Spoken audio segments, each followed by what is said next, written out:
The 2023 Roofball season was one for the books. We have a champion, Darren Weber, again. Buddy Emmons, the 2023 RFA Cup champion. He's in the pool. He's in the pool. Wow! 77! Where were you? Darren Gibson is the 2023 U.S. Open champion. Now a new chapter begins. Roofball legends compete with the sport's new blood, and players from all over the country. A world championship is on the line as the 2024 season gets underway at Willis Park.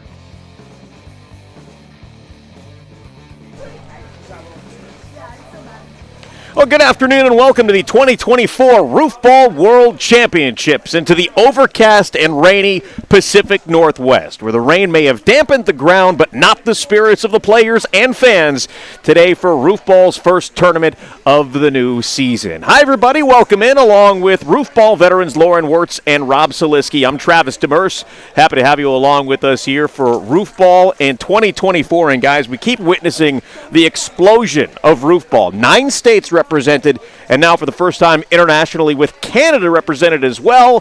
What do you think of the way that Roofball has just expanded over the last year or so? What an incredible day for Roofball, honestly. I mean, despite the weather, despite the temperature, we have an awesome crowd behind us, ready to go, people from all over the country. Our first international player. It is remarkable what is happening here.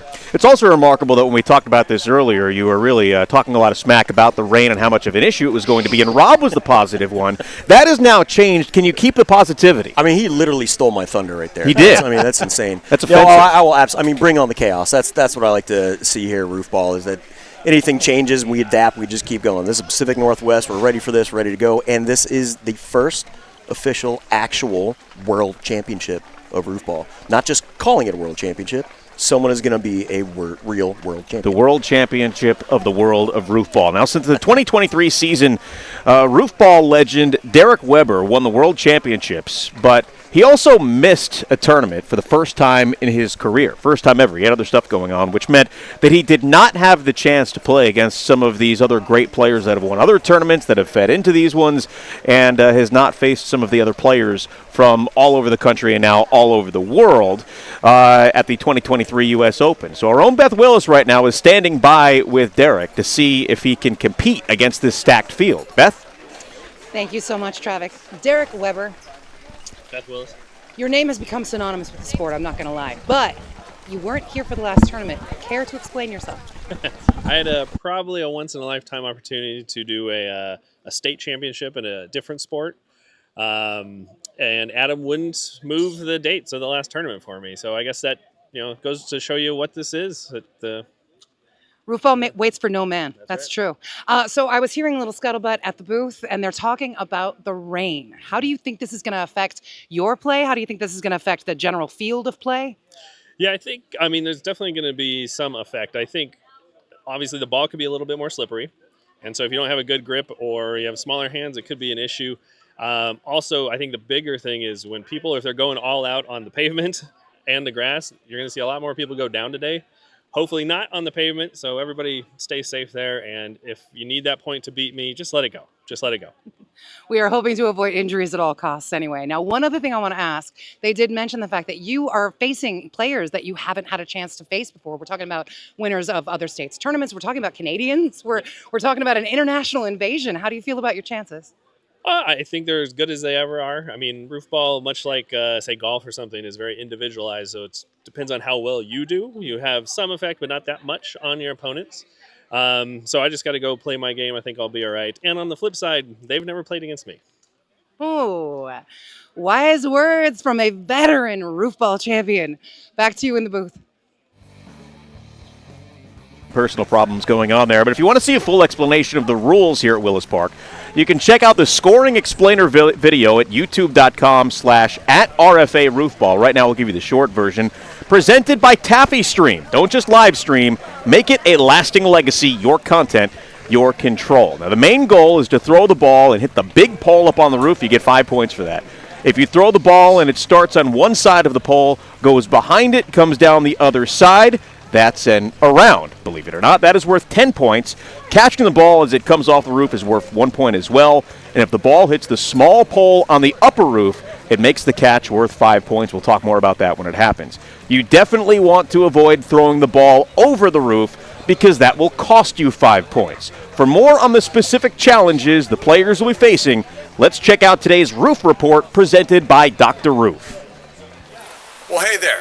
I'm Dana Fryer. I'm with Dr. Roof, and I'm here to provide the Roof Report for Roofball here at Willis Park. We're going to climb up on the roof and take a look at it in close detail because that's where all the action happens. All right, ladies and gentlemen, here we are on the roof. As you can see, this is an architectural comp roof.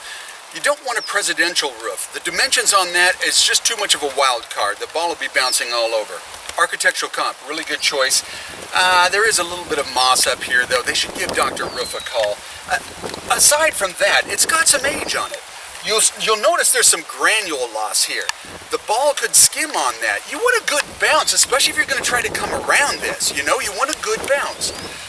The other factor, the pitch of the roof is good. If you're playing this at home, a steep roof is just going to bounce right back at you. But when it all comes down to it, let's face it, what you really want, a ping and a catch. All right, thank you, Dana and Dr. Roof, for that. That was pretty incredible. Now, in terms of how play goes, each player gets 10 throws in a game, and there are 3 players in each game, except for the championship game, which is a head-to-head competition. Now, we have a full field of 24 qualifiers competing for the Roofball U.S. Open title. We'll have 8 first-round games, with the 8 winners advancing to the next round, along with the next 4 highest scores as wild cards. Now, we are just moments away from live Roofball action. But first, let's go over to the multi-talented Beth Willis for the singing of, for the first time, 2 national anthems, beginning with O Canada. Oh, Canada, our home and native land. True patriot love in all thy sons command. With glowing hearts we see thee rise, the true north strong and free. From far and wide, oh Canada, we stand on guard for thee. God keep our land glorious and free. Oh, Canada, we stand on guard for thee. Oh, Canada, we stand on guard for thee.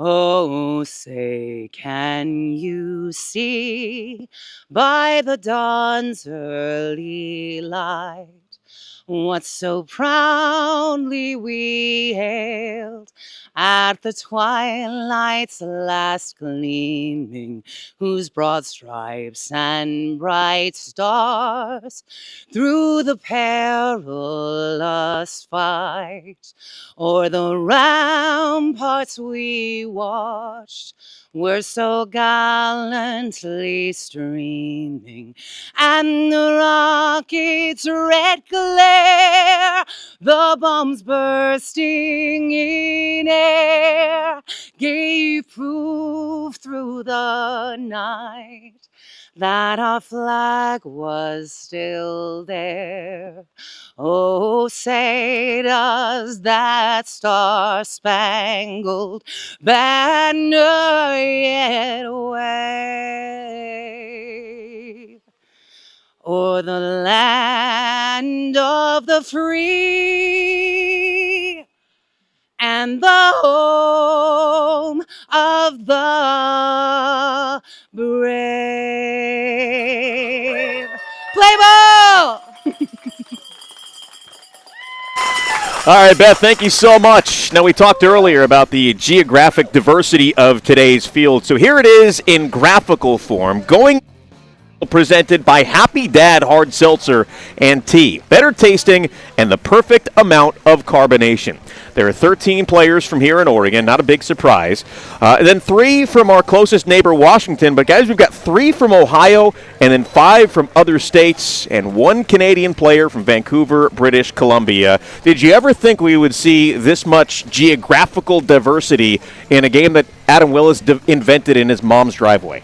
Back in the day, no. After we blew up last year, and we started seeing people come from different states and holding different tournaments, and we got comments from around the world coming in from the last live stream. So it's not super surprising. I'm just excited that it starts with Canada, and let's see if we can expand from there. And as Rob mentioned, the live stream, we are watching it. Lauren is commenting on that. I saw somebody post that it's almost midnight where they're at, and they're still watching. Wow. Yep. And a lot of comments about Weber returning, who will be throwing in our first round here. More on that coming up. We have some potential history being made today. Rob, you have a potential to make history today, I believe. I just discovered that last night. I could earn my first cow. Wow. And for the folks watching who don't know, what is a cow? The cow is when you win all 3 of the major tournaments. So you've got the World Championship, you've got the Open, and you've got the RFA Cup. So cow, Cup, Open, World Championships. Now, if you want to do that, you might want to actually go play. So put the headset down and go play because you're in the first game. Get out of here. Go on. Get. All right, here we go.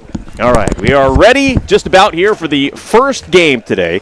And it's going to feature our friend Rob Siliski, who you just heard. He put the headset down. You heard the muffling there. He ran off. There is Derek Weber. He is returning. And who is the third one? Because I don't have a card for that. That is Charles Bell. Charles Bell, that's right. Competitor from South Carolina. That's right. He is the first South Carolinian to participate in Roofball. Yeah, Charles came all the way from South Carolina. He runs a sports performance and health clinic there called Barefruit Performance, where he works with some players in the NFL, CFL. He's got a lot going for him, and he shared earlier that he is wrapping up his doctorate in physical therapy this year. So we may have our first doctor? Yeah, so anybody that has a doctorate in anything is smarter than probably all of us combined. Oh, hey, Maddie's here. Hi, Matt. Hey, good to join you guys here. Yeah, no, I wasn't trying. No, you're a pretty smart guy yourself, as you're taking selfies as we're trying to get started here. There are a lot of people who die taking selfies every year. I don't want to add you to the list by getting hit by an errant football. You have to keep your eyes peeled around this place, especially on a wet day like this. You never know what's going to happen. Yes. Now, we do have Kevin, who is our referee today. He's going to let us know when we're good to go. We've got some warm-up throws going. You've been participating in Roofball for a very long time. What do you think of the way that this has exploded now internationally?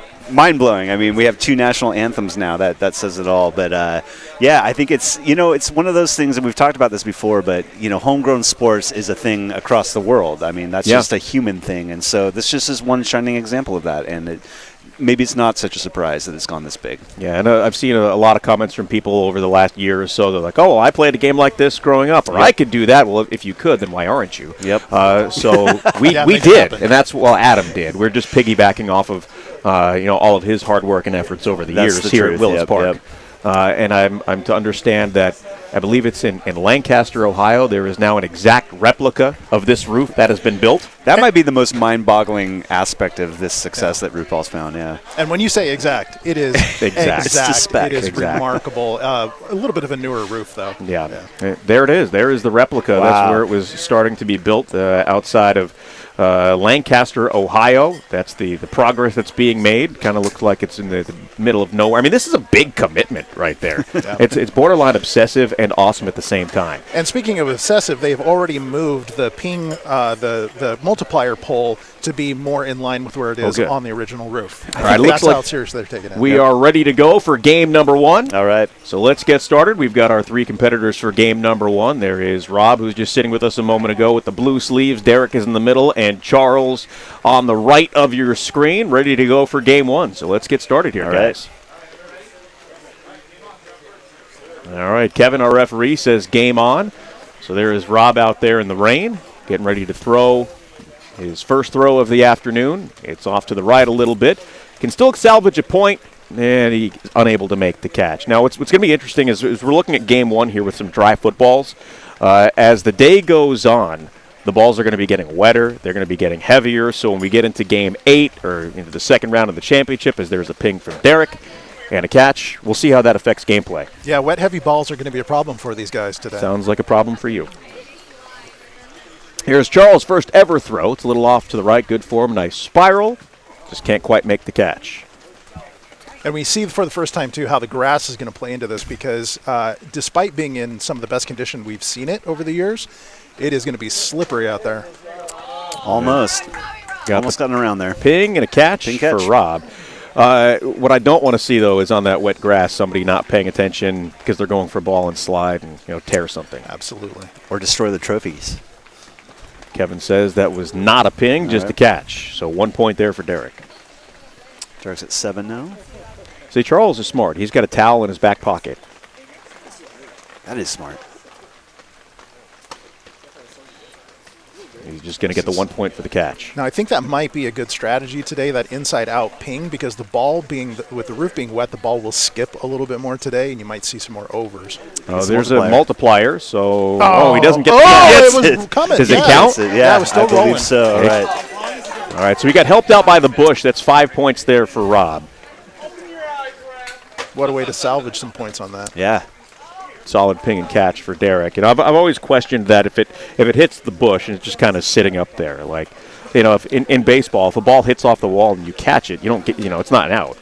Right. Ooh. A little short. Yeah. Can't quite get the catch either. It looked like he got splashed in the face with some water coming off of the roof. And that kind of messed up his vision there for a moment. That's frustrating. I don't think I've ever heard that. I've never heard that said before. I got splashed during the throw. Well, we've never really had a day that's been this rainy. I think you're right. At least not in the time that I've been here. I can't go back to the 90s when Adam was creating this game. There's a ping and a catch for Rob. Yeah, and you were right. I absolutely was complaining about this because it is really wet and cold today. Is that why you're not playing? Oh, I'm not playing because I can't compete against this talent. It is insane. That's a ping, and it got stuck. Yeah, so what are the rules in that case? 5 points, no catch. Yep, okay. So he gets 5 points for the ping, and someone's going to have to knock the ball off eventually. Can the drone be that somebody? Do you want to risk the drone getting broken against the pipe there? It's not my drone. Nah. Yeah, let's pause and get that ball down. Let's do that. All right, we have some throws here. Yeah. Well, they're going to try and get the ball down. Let's fill a little bit here for time. Now, as Lauren mentioned that, this really is one of the probably the most rainy day that this has ever happened, which is remarkable because we're in freaking Oregon. And you would think that some of these tournaments that have been in like October or March would have had a much rainier day than we have today. Not the case. But yeah, you would think so. Yeah, and this just happened to be bookended by 2 glorious weekends. And but you play when it's scheduled. All right, we got the ball down. There was a ping, no catch, so count the 5 for Derek. He's going to draw off his balls over there. And there's a couple of balls in the backyard. Now, again, if you're just joining us, if you throw the ball over the roof, that is minus 5 points. These throws came when they were trying to get the ball down. They obviously don't count. It's a nice backyard, by the way. Beautiful backyard. Sure is, on a spring day like this, too. So what do you get if you hit the drone? Does that count for anything? You get a bill. You get a bill, okay. Yeah. Because you're going to have to pay for that thing. Now, if I remember correctly, the last tournament, the drone broke like right before. It flew into something and broke right before the tournament started, so we didn't have drone footage. So we are still in the middle of the first game of the first round, in the middle of throw number 4. And it should be Charles' turn. Correct. Derek has the lead with 18 points. And we are back to action. Come on, Charles. Still looking for his first ping. And cannot come up with a catch there, unfortunate. Roof ball, it looks easy, right? I'm just throwing a football, and it can't be that hard. But there are some nerves that pop up when you've never done it before, and now you're on camera, and you think, I can do this easily. And let's be honest, most people can. But it's actually being able to have some accuracy. There's a minus 5 for Rob when the camera's on you. Yeah, for sure. I've seen a bunch of people during warm-ups, ping catch, and then it comes time to turn it on for real, and you get the yips, you start second-guessing yourself, and you see the ball just not quite get there, or going wide left, wide right. There it is. First solid ping of the day for Charles. Nice and a catch. Now, you got to keep in mind, too, that right now Derek is running away from it. We're still very early on. Things can change quickly. Did we get out of order there? Did Derek Webber go before? We did get out of order. Okay, it looks like. Okay. I think we're going to count that, though, it sounds like. So Yeah. Okay. But the other thing is there are wild card spots. So we could see all 3 people from this game move on to the second round depending on how things go. So there are 8 games in the first round. You get 8 winners.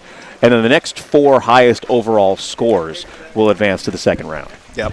And I see a comment here saying, congratulating Charles on his first ping, but also, boy, it's going to be a tough flight home. Don't count him out. We have seen a lot of people come back in and grab that wild card spot or even win the round with 4 or 5 frames left. Yeah. A lot of opportunity to advance. Well, you get that first one, and it kind of knocks the cobweb loose a little bit, and then you get after it. But again, the wild card is a big opportunity. That's short from Rob. Can't make the catch. He's not doing himself any favors here.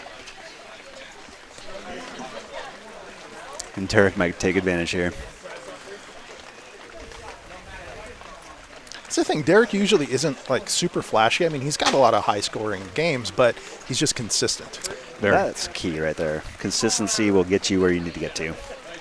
You don't really see it right now coming off the screen, but it is really starting to come down. No ping, just a catch for Charles. Yeah, kudos to everybody who signed up to play, knowing that this might be what they were in for, and then coming out here anyway and competing, just incredible. Well, for some of the people that have flown in from Ohio and Michigan and South Carolina stuff to come in, I mean, if you're going to make it all the way here, you can't let a little rain stop you. I mean, you could go drink. You can do both. I think a lot of them are. That's a good point. You got to do something to keep you warm. There's another ping and catch for Derek. All right, Charles is up next for his 7th throw.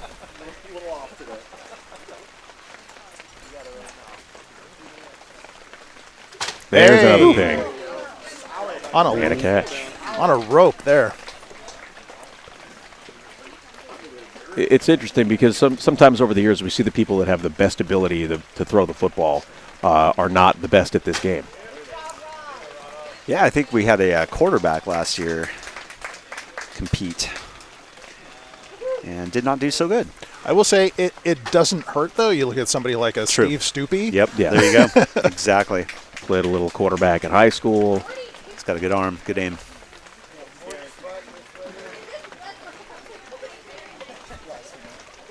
All right, Charles with another throw here. Still a great opportunity for a wild boy. I like this guy. He almost just split the thing in half. So he's up to 20 with 2 throws left, and we've seen scores in the low 20s move on to the wild card round. With the weather as it is today, making the ball slippery, 20 right now is not a bad wild card score at all. Not at all. Nope. And a ping catch in the last 2, he gets a 32. That's easily through in most games. Yep.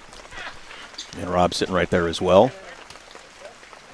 Derek comes up short, but he has got this game in hand. No, I didn't even get to the ball. Short. 2 throws left here for Charles. Now, he is winging it quite a bit, so I just worry about the over a little. That counts. That's a ping. Rolled it up. And the catch. Gets it. 26 for Charles. He is now in second place. Final throw of the round here for each of our competitors. Rob's final throw. Ping. He needed that. Catch. There we go. 31. Very solid score. Now, with a ping catch, Charles gets a 32. Oh! That's It's a ping an over. Ping over, so that stays at 43. So it's a ping over, so he gets the 5 for the ping and then takes the 5 off the board. So his score does not change. He has a score of 43. It says 38 on the screen, but he does have 43.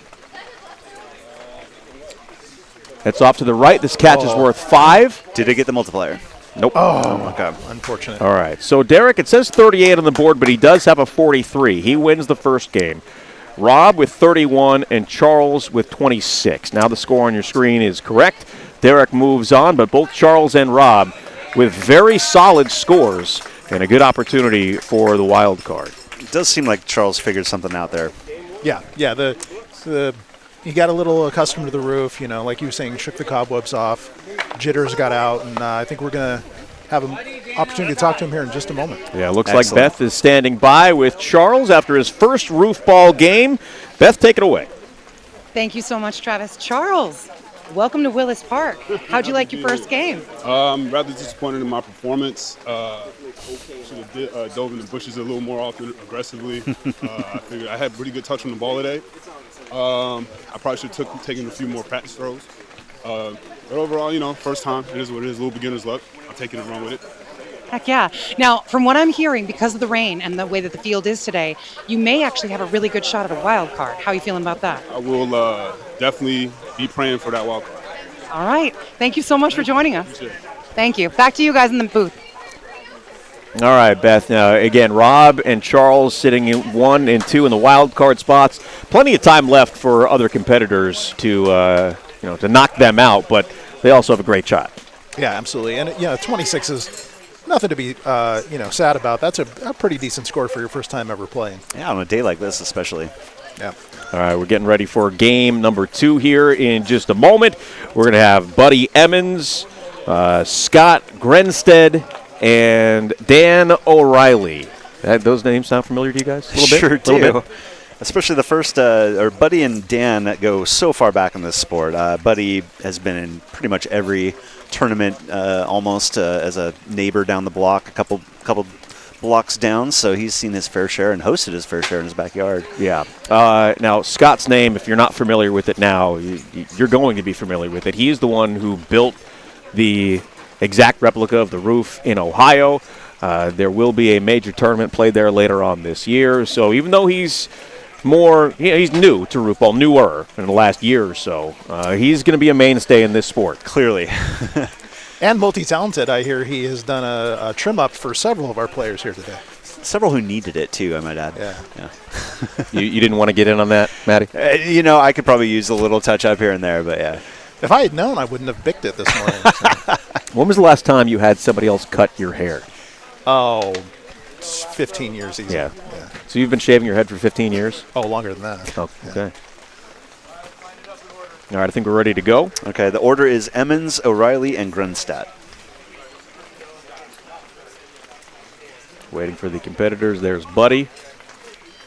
Photo op. Buddy is in the Oregon Ducks jacket. You've got Scott on the right and Dano in the middle. Wearing the Roofball jersey. These are some good threads here. All right, Dano just took off his jacket and he's wearing. That's amazing. Dan, did you have that custom made? That's amazing. He's wearing a Yankees T-shirt with Roof 3 on the back. Now, what does that 3 stand for? I don't know. Maybe 3 is his lucky number. That's a little short. We'll have to ask him. We'll ask him afterwards. We don't want to get his, throw him off at all here. We got 3 throws and 3 catches. No pings. 1-1-1. There's the Emmons jersey. How old is that thing? It fits him. I'll give it that. So it can't be that old? Is that what you're saying? I don't know what I'm saying. I don't want to get in trouble with my best friend. First catch. That was just a catch. But would you really? I mean, you know Buddy well enough to know that you could probably say anything to him, and he's not going to get offended. He'll just say something worse to you. That's true. It's just a game we play. All right, that looked like another simple catch there. No pain. So we're low scoring it so far. Oh, There's Scott says not today. Look at that catch. Nice. Scott's just one of those people, too. He saw this, and immediately was like, I know my people. Like, I found my crew, and he's all in. A little short for Buddy, but he makes the catch. Scott in the lead after 2 throws.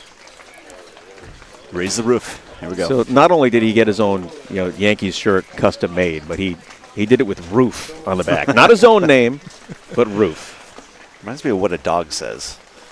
I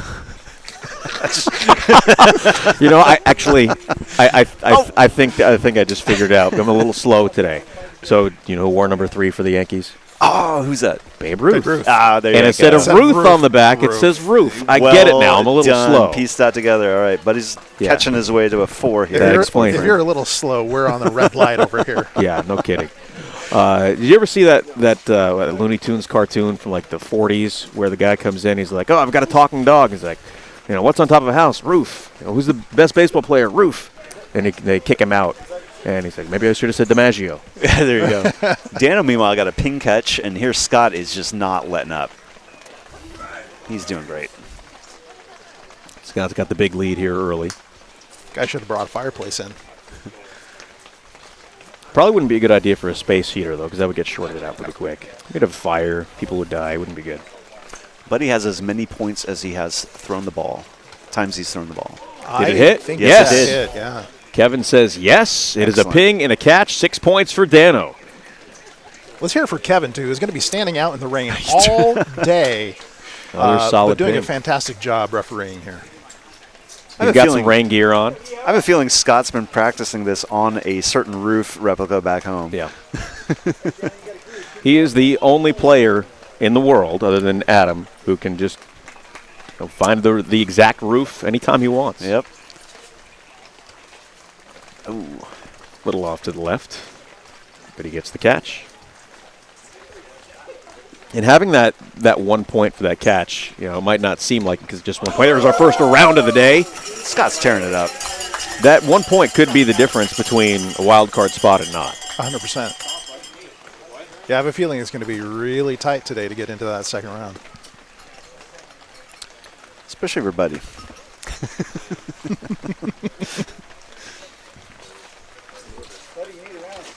Doesn't quite go up high enough after it hits the roof, but he gets the catch. He needs to start scoring some points here.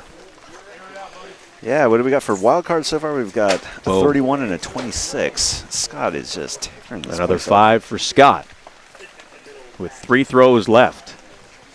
He's 3 points off the pace set by Just Derek. short. Just the catch there for Buddy. I think Buddy may have used up most of his strength lifting the cans this morning. Those 12-ounce curls. Yep. There, There's a Dano dials it in.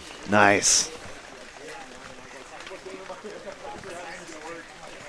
Scott running away with this one. New high score for the day, 45. Make it 46. Man, I'm a fan.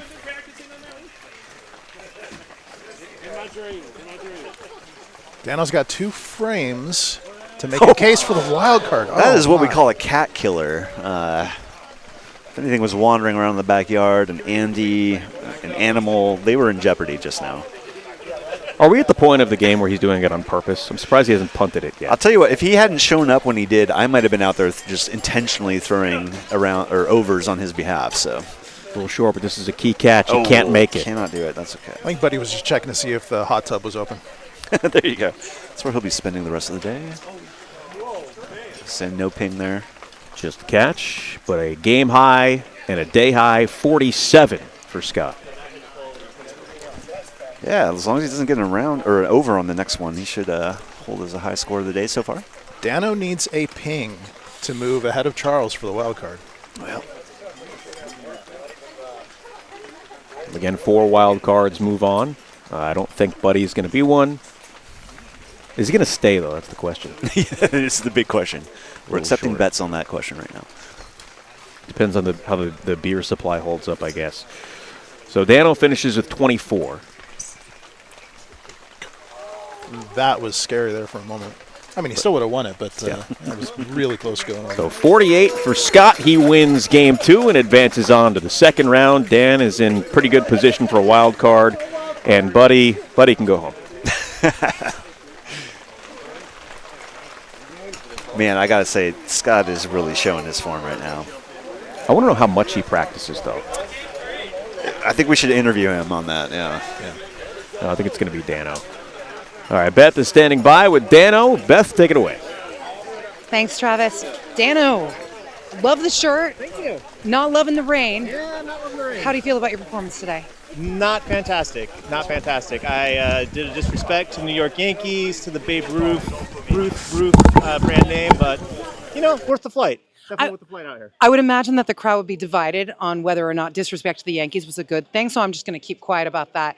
Now, I'm thinking that you lost. I mean, you're not going to be wild card eligible, correct? Not looking like it. No, with the level of performance that's happening today, there's going to be big scores. And I don't think anything, below 30 is going to cut it today. So. But this is a great day for Roofball, right? I mean, we can at least agree on that. Like the fact that we've got so many people in the field. Oh, absolutely. I mean, 6, 7 states, 2 countries, beautiful job in Canada. Made my family proud up there as well. I know they heard you. So, yeah. Well done. Yeah, it was a great day for Roofball. I agree with you. Excellent. All right, well, will we see you back for another tournament? Never know. We'll see. We're all hoping so. Back to you in the booth, you guys. All right, Beth, thank you. Now, Danny did misspeak. 9 states. Right, hey, right, Bob. Welcome back. 9 states represented, and of course 2 countries. But the score of 24, I know we've got some high scores early, but with the weather, that's a pretty good wild card score up. Decent. I don't know. I remember the last couple tournaments, the wild card score was pretty high up. I'm concerned about my own wild card. Well, you score. should be. You should have just done better. I should have. I'll tell you what. The one everyone's asked. Oh, that one over. I'm more upset about the 2 that I threw so far to the freaking right that it could have hit the other houses on the neighborhood. Was it a matter of grip or just no? It wasn't grip. Just a matter of me sucking on 2 throws. Yeah. Fair enough. Yeah. Well, as you see the drone footage, that's what the neighborhood looks like over here in Beaverton, Oregon. We have something really special to celebrate with this next round here. We do. That didn't count. We haven't started. No, don't win practice. So here in game number 3, we will have Devin Humpage, Bruce Balfour, and Doug Webb. Big crowd out here today for Roofball. Not as big as the crowd usually gets. It looks bigger because everybody's packed in under the tent. Also, one thing that I have not seen is any food, and so far I'm disappointed by that. Food always comes out after the first round, man. I know. How many easy? But usually there's like chips or cookies or something. They're all hidden in the back. So actually, this was, I don't know if I know the camera was following me back there, but an over is actually not that bad because that's where the beer and the cookies are. Now you tell us. I refreshed on the way. All right, somebody get me a ball. All right, looks like we are good to go. So let's get all our competitors ready to roll.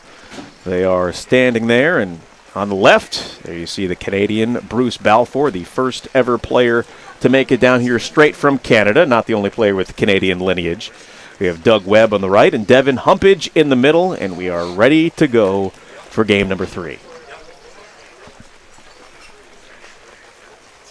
Bruce is wearing the Canadian hat representing. He's also wearing an Edmonton Oilers jersey. Yeah, I talked to him Odd choice. a bit last night. He grew up in Vancouver, actually in Surrey, just south of Vancouver. But I guess his dad was a massive Edmonton fan, so forced that upon him, and that's where his loyalties are. As good dads do. Yeah. As they do. Unfortunate, though, is the Oilers have not had a lot of success since the Gretzky years. They have not. They've been doing a little bit better last 2 seasons. They're starting to get a little bit up there, but not. They haven't won much in a long time. No. It's been almost 30 years. Yeah. At least there's some hope. There's a spark of hope. Also surprising that he went with the older school, I guess middle school Oilers jersey. Not the old school, not the new school, but kind of in the middle there. And a lot of Oilers fans were kind of pissed off when they went to that. The catch is made by Devin. Told you I shouldn't be in charge of scores.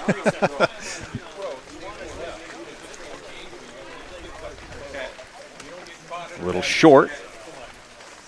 Does he get the catch? Yes, he does. So Doug gets his first point in his 3rd tournament. That was so we're on round 3 right now? Yeah. That was the first throw of round 3. So Devin playing in his 16th Roofball tournament. Gets the ping right off the side. It's our first ping of this match here. Now Devin has advanced to 3 of the second round and 3 of his 4 tournaments played in 2023. As Doug gets the catch. That was base flange on that one. We've seen 1 ping through 11 throws here in the 3rd game of round number 1. It was just a little short. A lot of balls hitting everything but the pole. I wonder if someone should tell Beth that her mic is still hot. Nothing on that. A little short. Now, again, the rain is really starting to come down. I think we're finally starting to see it have an effect on the balls being thrown. And the other thing, too, is not just the balls being thrown. When, as you saw in the first game, Rob, that because of the wet concrete and the wet grass, you don't really want to go all out trying to get a ball because if not, you're going to face plant and you're going to end up losing some teeth. Yep.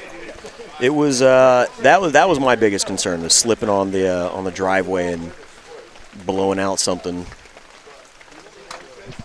Did it get the bottom? It did. Everywhere. First ping there for Webb. Makes the catch.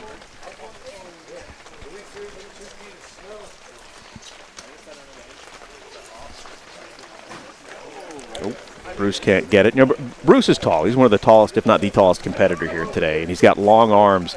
He's kind of short-arming it a little bit, and it might be the fear of throwing the ball over. I think that's pretty common to most rookies. They throw short, a little concerned about getting the overs.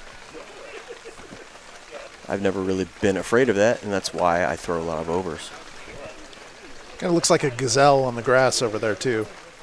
A little worried about those long strides. Send one of your feet out. There's a ping over. Over. Second one today.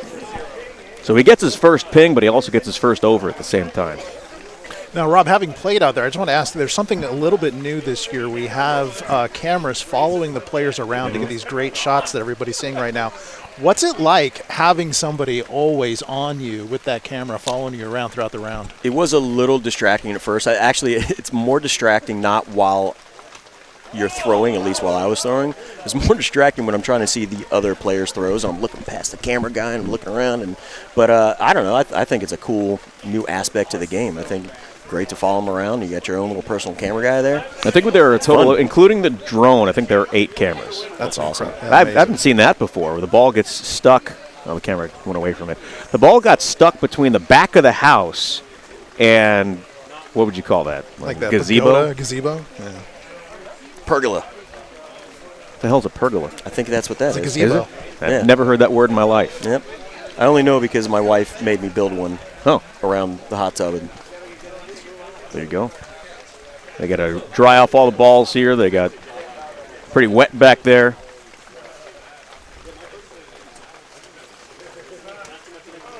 Still short.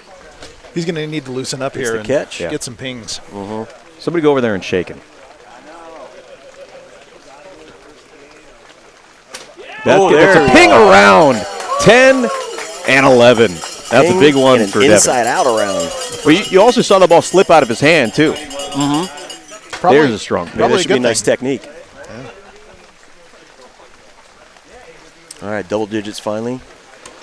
There's it around. That's a big one. There we go.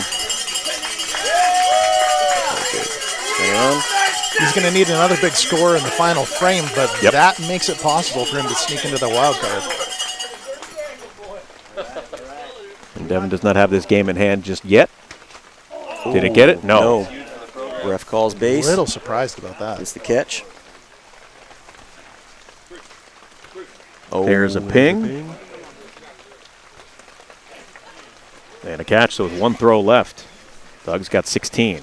And a round would give him the lead. Nope. But he makes the catch. So as long as he doesn't throw it over, Devin's got to... This is just for seeding here. For the most part. Makes the catch. With an around, Doug can get into good wild card position. Gets the ping and the around. Right on cue. There we go. Speak it into being. Wow. Got the catch too. So that is 11. And Doug finishes with 27. Again, 1 point makes a difference. Those catches are very important. That second wild card position there for Doug Webb, playing in his third Roofball tournament. And we really appreciate Bruce coming all the way from Vancouver to be our first international player. Yeah, it's interesting though. You say all the way from Vancouver. That's a lot closer than some of the other Americans, South like Carolina. from Ohio and South Carolina and Michigan. And now Beth is standing by with Bruce. Beth? Thank you so much, Travis. Oh, Canada. That was amazing. That last round was incredible. How do you feel about your performance? Not great. 17, first time out here. But, I should have done better than that. I wanted to get through the first round, but it's all right. We'll come back next year and do better for Canada. You never know with this rain. You might be set up for a wild card. It's a long shot, but there's a chance. Yeah, we'll see. I'm from Vancouver, so there's a lot of rain. I should have been able to perform in the rain, but it just wasn't it today. Any first impressions? Like, how do you feel about the game? Like, what are your ideas here? Oh, it's very fun. Yeah, everyone's nice and welcoming. And I'd love to come back. It's a blast. Well, we'd love to have you back. Awesome. Thank you a lot. All right. We've gone international, guys. Back to you in the booth. All right. Again, the rain continues to come down on this Mid-spring day here in Beaverton, Oregon, getting ready for the next game here of Roofball in round number 1.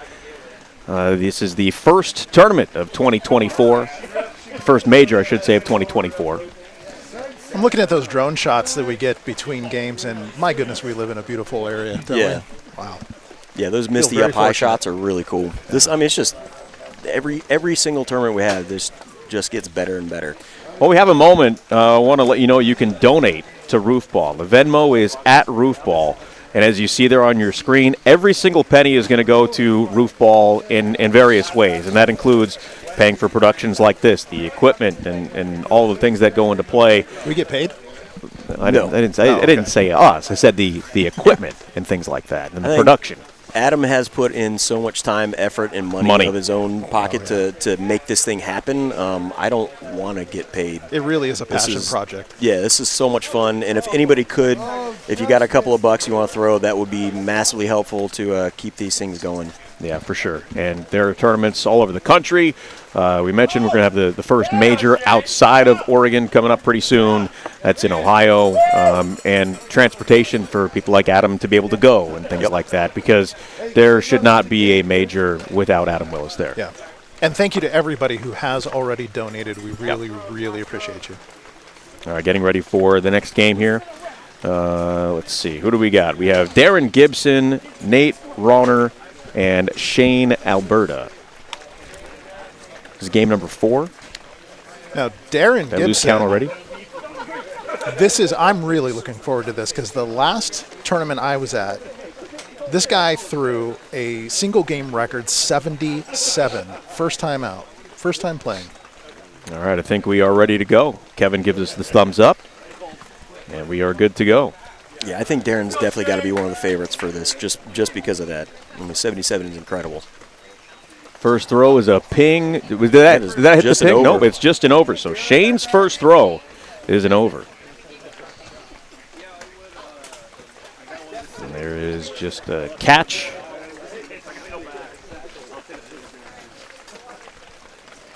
Nate's throw is off to the right, playing in his third tournament from Vista, California. It's a familiar feeling. Another little bit of trivia, and on his route to the 77, he became the first player to ever throw back-to-back 15s. Oh, that's right. Yeah. That's right. 30 points in 2 frames. Yeah. Here is Shane, who's the co-owner of Dwarf Car Racing. That's a little short. Dwarf Car Racing. Yes. That sounds awesome. Oh, that's an over. Mm. So Nate right now the only negatives. Yeah, Nate's the only one right now with a positive score. He gets a ping, and nice he makes the catch. Good reach for that catch there. So 7 points for Nate. We've talked about a little bit about the rain making it slippery, but what about the cold? Is that affecting you at all, grip-wise? Yeah, hands got a little bit cold. Yeah. Yeah, but you're moving around out there so much too that just get going and warm yourself up. But again, we live in Oregon. Should be used to the rain and cold. Maybe a little late in the year for it right now. That's a little short on that. And of course, next weekend is supposed to be beautiful and in the 70s. And last weekend it was absolutely gorgeous here. Yeah. It wasn't actually. I was in Virginia. I don't know. It was nice. I can't remember what I was doing last weekend.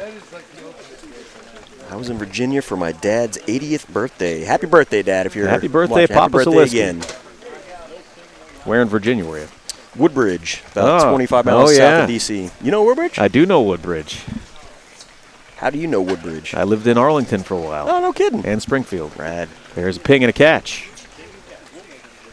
Had some good barbecue down there in Woodbridge. I can't remember the name of the spot, but there was a pretty good spot we used to go to down there for barbecue. There's a ping and a catch, and he needed that one to get back into the positive. You see a variation on some of the throws there. A lot of guys like to just laser beam it in there, but that was a nice just roll up. Catch only on that. I think that the weather is also affecting our announcing today, because I feel like we're like golf announcing today. Ping is good, no catch. Here's Shane, ready for his next throw. Little off to the left, but can he make the catch? Yes, he can. Problem with me is that somebody put me in charge of scoring, and I can't concentrate on scoring and talking at the same time. It's a little too challenging for this guy. A little short. 6. Still 4 throws left for Darren, but obviously well off the pace of the 77. 5. Missed that one. There's a ping and a catch as Nate is a commanding lead after 6 throws. He's got 26 to the 5 and 5 for Shane and Darren. Again, I should not be in charge of the scoring. Should we have brought an abacus for you? Would that have helped? There's a ping. There we go. Some solidness there. Yeah, 6. Ping and catch. Ping and catch. Oh, that is a ping. Just skimmed the side of it. Can you get the catch? Mr. Consistent here. Mm-hmm. Ping and catch, right? Oh, there's it over. Bounces it over. Hate to see it. Back to 1. As somebody who has been in that situation where you have multiple overs in a single round, it is just the worst feeling. Yeah. Ping and a catch for Darren. He's got 17.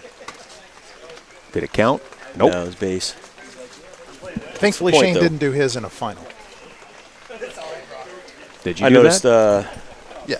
When we were given these stat sheets here, flipping through, and the first time I saw my name on it was with the group of the lowest single game player scores of all time with a -10. Yeah. 2006. So that might have been my first tournament too. 06 Worlds. That's a little short. All right, so Darren, if you can get a couple of pings here. In fact, your first tournament, Rob. Yeah, there we go. Look at you, Stats Master. Did it get the catch multiplier? No, it didn't. Did not. So just a catch. But Darren with 18, if he gets a ping and a catch or an around on the next throw, he still has a chance at the wild card. No. Short. But Nate's going to win this game. Very respectable 33. That was and just the the 9th round. We still got one more throw to go. There's a ping. Solid ping. And a catch. Lucky. All right, there's a big throw here for Darren. Big throw. Ping! Oh. Hit the top. And he has a chance of moving on with a wild card. That was a big throw for Darren. I thought that was going to be almost too big of a throw. Yeah. So Nate has already won it. Yeah. He gets the ping. Just casually walks off. Finishes with 39. So Nate will move on with a 39. Darren with 24. We'll have to take a look at the wild card scores here in a moment, halfway through round 1. And Shane with 8.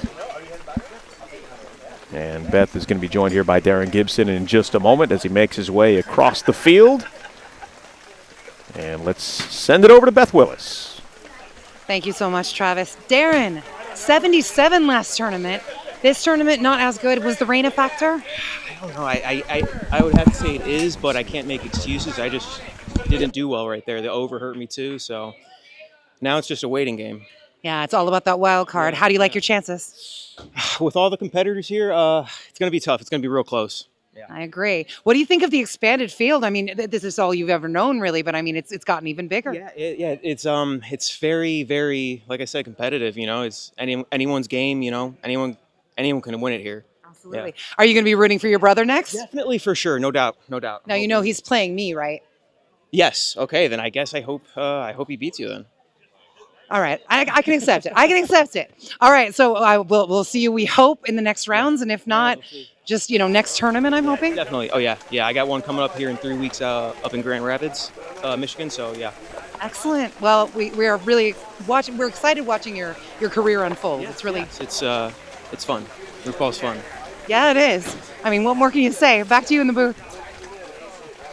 All right, Beth. Roofball is fun. Words to live by here at Willis Park. All right, getting ready to move on to the second half of the first round as Rob is trying to tally up the wild card standings right now and see where we're at. Do you have any idea? Have you figured it out yet? You weren't talking. Not quite. So you haven't had the multitask as yet. As a quick look, it looks like, I don't want to jinx myself, but so far I have the top wild card score with a 31, and then we've got a couple of 24s, and a 28 and a 27. So 31, 24's out. 28, 27, and two 24s. Yes. So I as think of the 24s drop. Is it 3 wild top cards? 4. Top 4, okay. So right now 24 is the baseline for the wild card. And if this holds up through the next 4 games, they'll have to do a throw-off for that final wild card spot. Yeah. All right, so 24 right now the score to beat. Those are held by Darren Gibson and Dan O'Reilly. All right, getting ready here for game number 5 of round 1. We have Jeff, Chris, and Amy. Really looking forward to this one. Jeff Chambers is one of our few hosts of a non-Oregon-based tournament. He ran the 2023 Motor City Regional, at which he was the champion. I don't know, maybe it's an unfair home court advantage for him there. Yeah. He also has a restaurant called Olga's Kitchen in Michigan. And when I was in Detroit last October, I was going to head over there. But when I let him know where I was in relation to, I think we were staying, was it Birmingham, Michigan is where our hotel was. He's like, yeah, that's like an hour and 40 minutes from here. Like, yeah, I'm sorry, it's not buddy. a small state. I'm not taking the Uber there. I mean, yeah, it didn't happen. So maybe another time, but I'd love to check it out. Well, he is a serious threat because he also took second place at the 2023 Roofball U.S. Open. Yeah, he's a baller. All right. Ready to go here for game number 5. Jeff, Chris, and Amy. Amy participating in her 30th tournament. Incredible. Jeff in his 3rd. Chris in his 2nd. And Amy is the 6-time champion. Yeah, talk about ballers. Amy's up there, man. She's got an arm. And when I say 6-time champion, I mean 6-time world champion. She is a 17-time tournament champion. One of the all-time greats. All right, so Chris starts with a catch. And there is a ping from Jeff.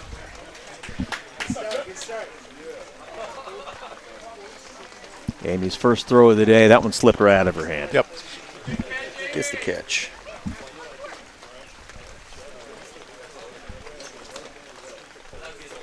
Chris, originally from the Tampa area. Oh, drops it. Repped the Bucks jersey last time he was here, but this time supporting his friend with the Bear Fruit Performance kit. Now, when you say Bucks, you're talking about the Tampa Bay Buccaneers. That is correct. This time of year, depending on when you're watching this, it's May 4th today, and a lot of people have the NBA playoffs on their mind, not the Milwaukee Bucks. Maybe just me. I don't know. And if it hasn't already been said, which I'm sure it has, may the 4th be with you. I was on my way over here this morning, and in my town there was actually a little at one of the coffee spots over there. There was a little coffee and Star Wars like not parade but like party under some tents. That's and cool. The police were there, had it all roped off. I'm not much of a Star Wars guy myself, but they seem to be having a good time. A lot of people in full costumes too. That's cool. It's fun to see. It's the corollary of what we have here, right? Got a bunch of people hanging out, doing something that they love, being silly, having a good time. You know, it's not any more or less nerdy than this is. No, it's just nerdy in a different way. That was kind of funny. That ball came off, and right over his head. Amy took one look at the mud and was like, nah. Nah. She made a business decision. I'm not stepping out there. Not worth the 1 point. Solid ping for Mr. Jeff. Consistent right here. He's just crushing it so far. Yeah, we haven't mentioned it enough that he is just cruising along here with 24 through 4 throws. He's got a ping and a catch on every single frame so far. and we've said it before, that's all it takes. Ping, catch, and just be consistent, and you're going to score well, you're going to move on. All right, let's see if never mind. I was going to say. Great analysis there, Rob. That broadcasting school is really paying off. Did it get it? I think that Nope, bounced little around short. everything except the pole, so gets only the catch. And I feel like I jinxed him. Sorry, buddy. Yeah, good job, Rob. Yeah. Now, he's not a threat to you because he's going to most likely win this game unless we see a big comeback from Chris or Amy. That is the hope. As these games Great go on, I'm one-handed feeling catch. a little bit more confident about my 31, but So I you don't probably have jinxed to myself again. Yeah, you don't have to try and jinx other players. or talk crap about him or anything like that. It's just unnecessary, man. Yeah, no, I don't, because I'm good at just wrecking my own game when I need.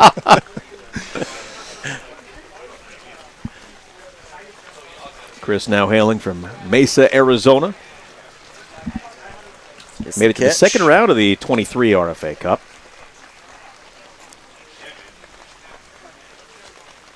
A little short. So 2 just catches in a row after he came out ripping pings.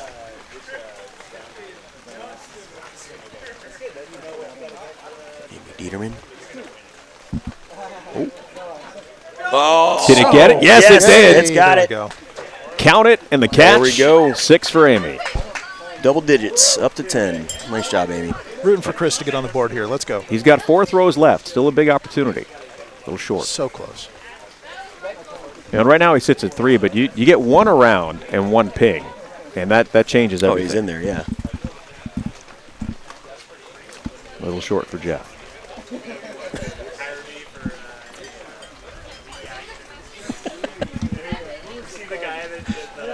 All right, Amy's up. She's got 10 with 4 throws left.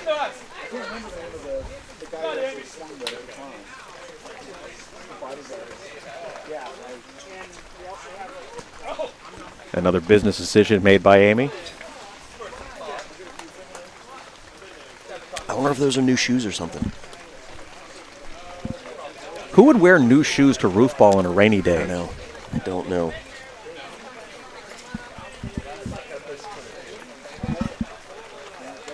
Oh, that's there's an around. Oh, it got the catch multiplier, and he makes the catch. Didn't miss. No, he didn't. Oh, missed Just the catch the multiplier. catch, yeah. It did not hit the multiplier. Still 10. Still, 11 points. So count the 11 for Jeff. Oh man, that was so close. I got all excited. Yeah, Kevin makes a good point. It went around both poles. We need to poll Adam and see if he can make that worth something, because that doesn't happen very often. I think the rules are pretty set in stone at this point. Well, baseball's been around for 200 years, and they're still changing the rules of that. I think Roofball can be adaptable. Because that's necessary. Catch made by Chris.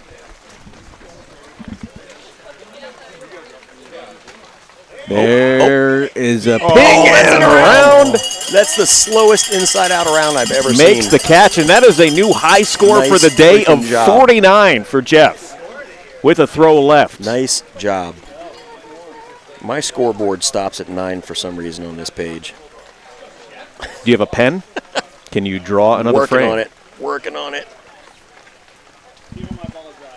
I'm getting a little better at this whole multitasking thing. Yeah. Just took some warming up. This is the last throw. Oh, that was her last throw. There we go. Final frame. Chris is going to finish with a 4. Can Jeff give us the first 50 of the day? Yes, he can. No, it's called base. Called base. Well, you spoke a little soon, but you were right. You still got the first 50 of the day. Amy's final throw. I don't know if Amy knows she has a final throw. Oh, yeah, she was just drying it off. Here she's coming.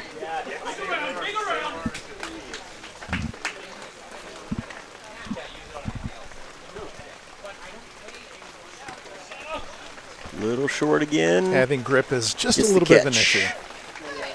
And she makes the catch. And Beth will be standing by here with Amy.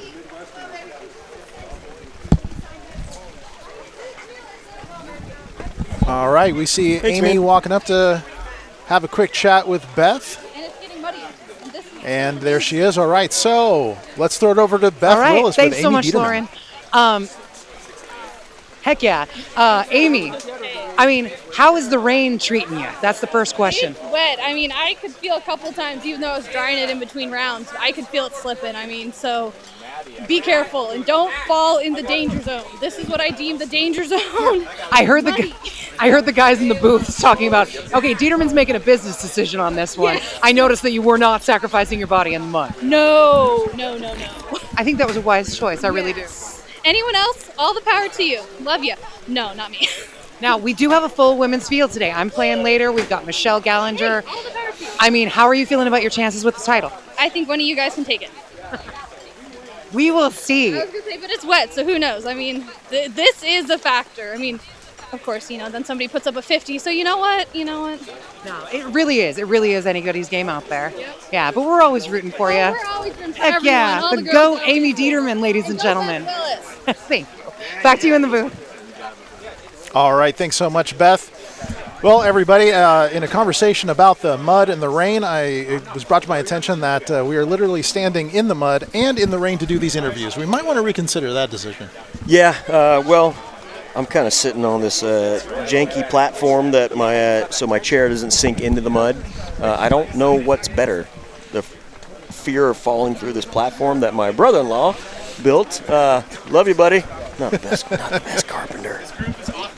Well, did he build it? I mean, it looks just like a pallet. Right. No, he built it. We are hearing that this group is not going to do any warm-ups. They just want to get done. Love it. And get out of the rain. So that means that we are bringing up Caleb Verkest. He's moving over from the scoreboard. Colby Lawrence and Mark Lawrence. What's really interesting here is that we have a father-son duo in this round. I think what's more interesting than that is we've got basically Dave Mustaine Jr. I was thinking the same thing, man. I was having a chat with Colby before the games today, and I told him I saw him rocking this look last year, and since then I have seen so many baseball players rocking the mullet look. I think he started a trend. Well, he's been crushing it. There's the first throw from Caleb. Mullets and mustaches have been a thing for baseball players, especially college baseball players, from a long time. But yeah, he's got the Dave Mustaine look.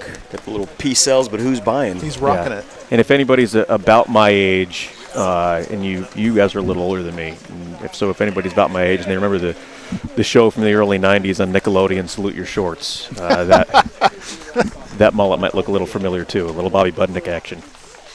Now, if his father wins this tournament, he's committed to getting it cut off. Why which would will he do happen that? here today. Is Chris going to do it? Yes. Oh, there you go. What's the confusion here?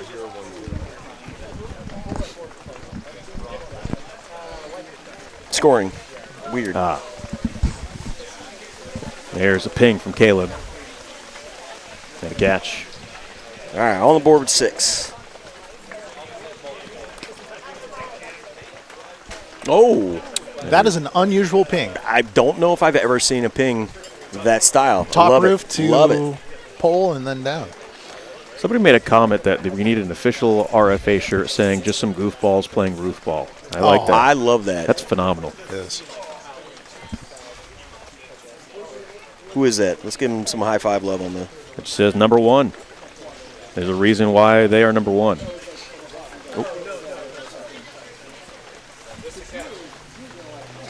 Mitch says he really does look like the guy from Salute Your Shorts. That was the first thing I thought. And a catch. It's a catch. Also comments on the mullet adding +10 water resistance. We have the best fans, to be honest. Yeah.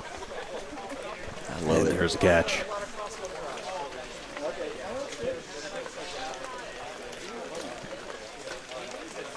I see the smoke coming off the roof. The roof is not on fire. That's from the grill in the backyard. Okay. Well, you knew that. Backside. You've been in the backyard. Backside of the roof might be. Well, nothing was grilling at that time. Just cookies and beer. A little short and catch. It's off the front of the gutter, but he stays with it and makes the catch. Still everybody in the single digits after 4.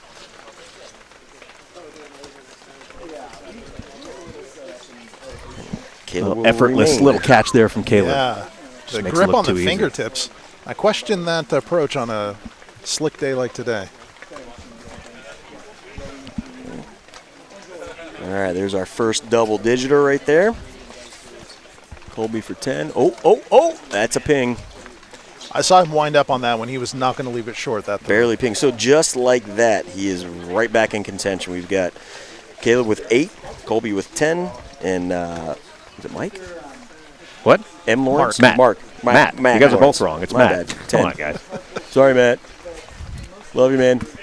By the way, don't let the mullet confuse you. He is a practitioner of Brazilian Jiu-Jitsu. God, I can't speak today. Brazilian Jiu-Jitsu. And he was in the second round here for the first time at the 23 Oregon Regional. Yeah, certified badass. Yeah. That's what I'm going with. Like, you kind of have to be, though. To rock a mullet like that, you have to kind of be a badass. Well, I mean, is it he is a badass, therefore he rocks a mullet? I think he's rocking a mullet, therefore he's a badass. I think you can put it that way. He did just throw it over, though. He did. I'm saying it's a lion's mane. Lion's mane. I like it. So with that, he drops down to 6 points. To third place. He went from first to third in one throw. This is a tight game. It's not a high-scoring game, but it is very, very close. I think Dad's taking the cake. Now, I know that Dad was trying to do a couple side bets with Colby. Didn't seem like Colby is biting on it. But I know the discussion of a haircut was in there, too. Caleb gets the friendly bounce off the gutter. This is anybody's game here. Oh, it's also nobody's game. That's true. Easy little catch there for Colby. There's one ping can separate you right now. And there are some people that are going to be knocked out of a wild card pretty soon that are going to be looking at this game like, why couldn't I be in that one? But we're also, 6 games in. It's been raining. The balls are wet, slippery. First round is always long. It's There's a ping. Doesn't make the catch, but it moves him into first with one throw left. So 12 here for Colby. No catch. No catch, just a pig. That's short. Matt's going to tie him. So going into the last throw, it's a 1-point game separating all 3 competitors. One ping from anybody here could win the game. And there is an around. Just go for the around instead and put the nail in the coffin. It's not over yet. Caleb might have just punched his ticket to the second round. He just doubled his score on that one throw. So Colby needs an around. He's not going to get it. Oh! That was trying to be an inside out, but it said no. Respectable. All right. Matt's got one more chance here. He needs an around. Tried to spin it. I like the idea, but not the execution. Going to finish with 12. So Caleb Verkest is going to move on with 22. I think these gentlemen are regretting their decision not to warm up. Colby gets to keep his hair, too. Yeah. All right, we're going to see father-son interview over here with Beth. She'll have Colby and Matt Lawrence standing by in front of the house. Beth, take it away. Thanks so much, Travis. Lawrence, men. I mean, you put up a good showing, I got to say. How do you feel about your performance today? Colby? I did better than I thought I would. I thought it was going to be pretty hard to throw up on the roof with all the rain. I feel I did better than I would, but... I was hoping I would smoke him. But I don't... It was all within, points, like just a few points. I was hoping I could embarrass him, but I don't think it happened. Do you feel embarrassed at all? Not really. If I didn't get that over, I think I would have won, but I think so. Yeah, that's actually, I think statistically that's true. I don't think you guys are in wild card contention. I apologize for being the one to break that to you, but I do want to know, are we going to see the Lawrences back again? Absolutely, and I hope we can compete with each other again, but for sure. Nice. And are we going to see the mullet again? Yeah. No. Yes. No. Yes. We have some contention over the mullet here at Willis Park. Back to you in the booth. All right, thank you, Beth. It's funny when you see the father-son talking about the haircut, right? And you're back in the old days, like, get a haircut, hippie. It's not quite that. But I think about my own kids who are still little. They're almost 4 and 6. And if they had a haircut like a mullet, I think my wife would be more embarrassed than I would. But I don't know how long I'd want to see him keep it either. There's no contention over the mullet here. You keep doing you, man. Absolutely. I wanted a rat tail so bad when I was in 3rd grade. Mom wouldn't let. Mom was keep you clean cut. So I say rock it, man. You got the chance to do it. How old is Colby? Do we know? I think he's 13 or 14. I want to say. You're just asking. question. Where'd they go? Right behind us. Colby, how old are you? 14. Okay, so at 14, he's old enough to make his own hair choices, Absolutely. right? Yeah, but when you're in 3rd grade and you want to grow a rat tail, which, I'm glad you didn't. No, I thank Mom for that. Yeah, you should. But back then, sometimes parents know best, other times they don't. But that was, at 3rd grade, your parents are going to have a little more say in how you grow your hair. Absolutely. And that was definitely the best decision. You should grow one now. I should. Just keep it buzzed in the back like you have it, and then just grow the rat tail out. Problem is, at 45, growing hair isn't as easy as it used to be. I already lost the ability to have any sort of color other than gray. You're telling me, man. Yeah. Well, that was almost a great catch, but it would have mattered because it was a practice throw. Does Beth know that she's playing in this I have round? no idea. Somebody should probably tell her. She knows. She does know. Okay, thank you, Devin. This round is going to see Darren Gibson, Cam Kazarunian, and Beth Willis. And again, I don't think Beth knows that her mic is still hot. Cam's got the greatest name in Roofball. Now, we talked about Darren a little bit Kazarunian. earlier. It's a great name. Oh, it is. Absolutely. We really appreciated him standing in and singing the national anthem at the U.S. Open last year, I believe? Yeah, I was disappointed you didn't do it. I don't think anyone else Nobody was. wants to hear that. I wish people could have seen the look you just gave me when I said that to you. It was a look of like, wait, are you talking to me? I'm also terrified. Yes, you're terrified. All right, I think there we go. It'll be Darren Gibson first, then Beth, and then Cam. That'll be our order here for game number 7. 7, is Yep, it? game number 7. All right, are you still in the wild card lead, Rob? I believe so. Okay, so 24 right now is still the low wild card score. To get in. Yep, I believe so. All right, so there is Damien on the left, Beth in the middle, and Cam on the right. Damien's brother Darren is in that 24 spot right now, so we'll see if Damien does not win, is he going to beat his brother out for that last wild card spot? Not by starting that way. That was quick. Starts with an over, and now it's Beth. You can go. You go ahead. Let's talk about Damien for just a moment. We gave props to his brother Darren for having the highest single-game score and winning the U.S. Open last year, but Darren didn't do too bad himself. I think he averaged over 40 points a game. Yeah, both these guys came out swinging last year at this at Willis Park. Not so much this year today, though. Yeah. Because the conditions are adverse. Twins obviously growing up, they're going to be very competitive. Any siblings that are pretty close in age, but especially when you're the exact same age. But you see it in professional sports sometimes, even with twins, that like one is significantly better than the other. That's not really the case here in Roofball.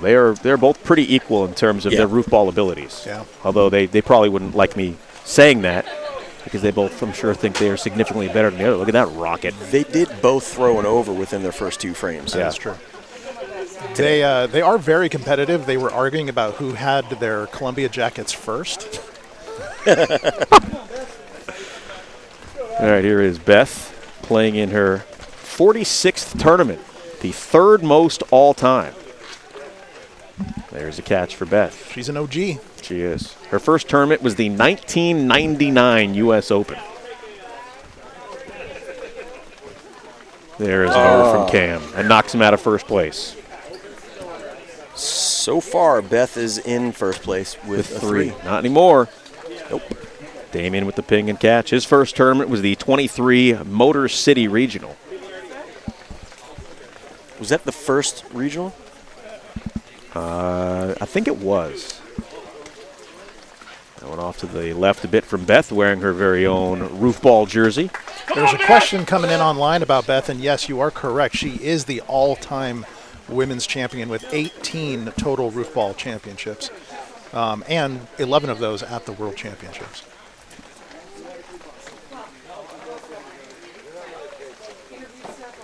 Somebody asked a question, the ping over cancels out. Yes. So you get the 5 for the ping, you lose the 5 for the over, so it's a wash there. Justin said he called Damien pregame for the win. And right now Damien's got the lead with 8, Beth with 4, and Cam with 1. Now I don't know if Cameron, if he rather is called Cam or Cameron, he gets a ping, so I don't think he really cares. I think we're in the booth. We can call him whatever we want. Mitch wants to know what camera we're using. I know there are 7 of them. They're little. I'll have to ask John. He's handling all that stuff today. And then there's the drone cam. Oh, a Pocket 3 camera. Is that correct, John? All right, a Pocket 3 camera. Now. So, Mitch, you've got your answer. Beth also with the Monica Seles grunt with the throw. That's a throwback. Yeah.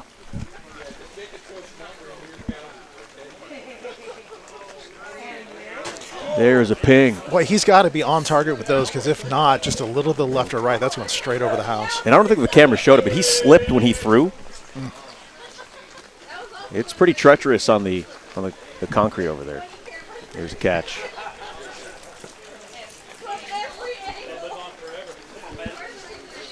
Beth with the wind up and the throw. She is determined to get it up there. Hasn't happened yet, but I've got faith. Cam trying to hold on to the lead. There we go. There is a ping and a catch. There is a ping and a catch from Darren. Damien. He needed that one.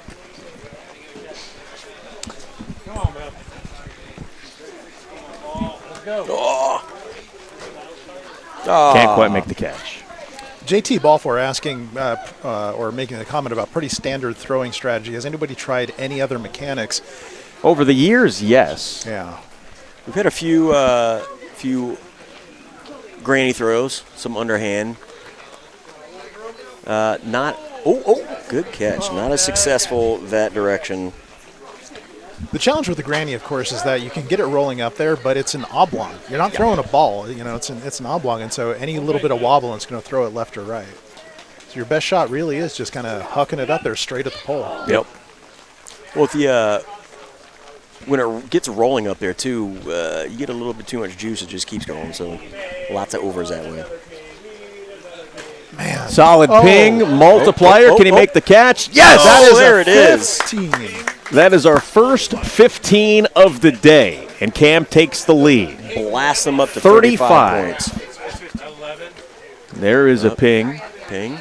So that is a 10. And a catch. Ping multiplier, not an around multiplier.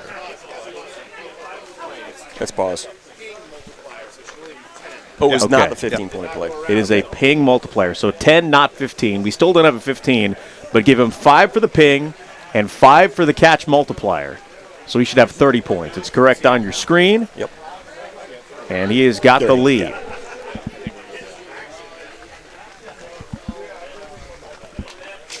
Oh, Beth just slipped. It is slick.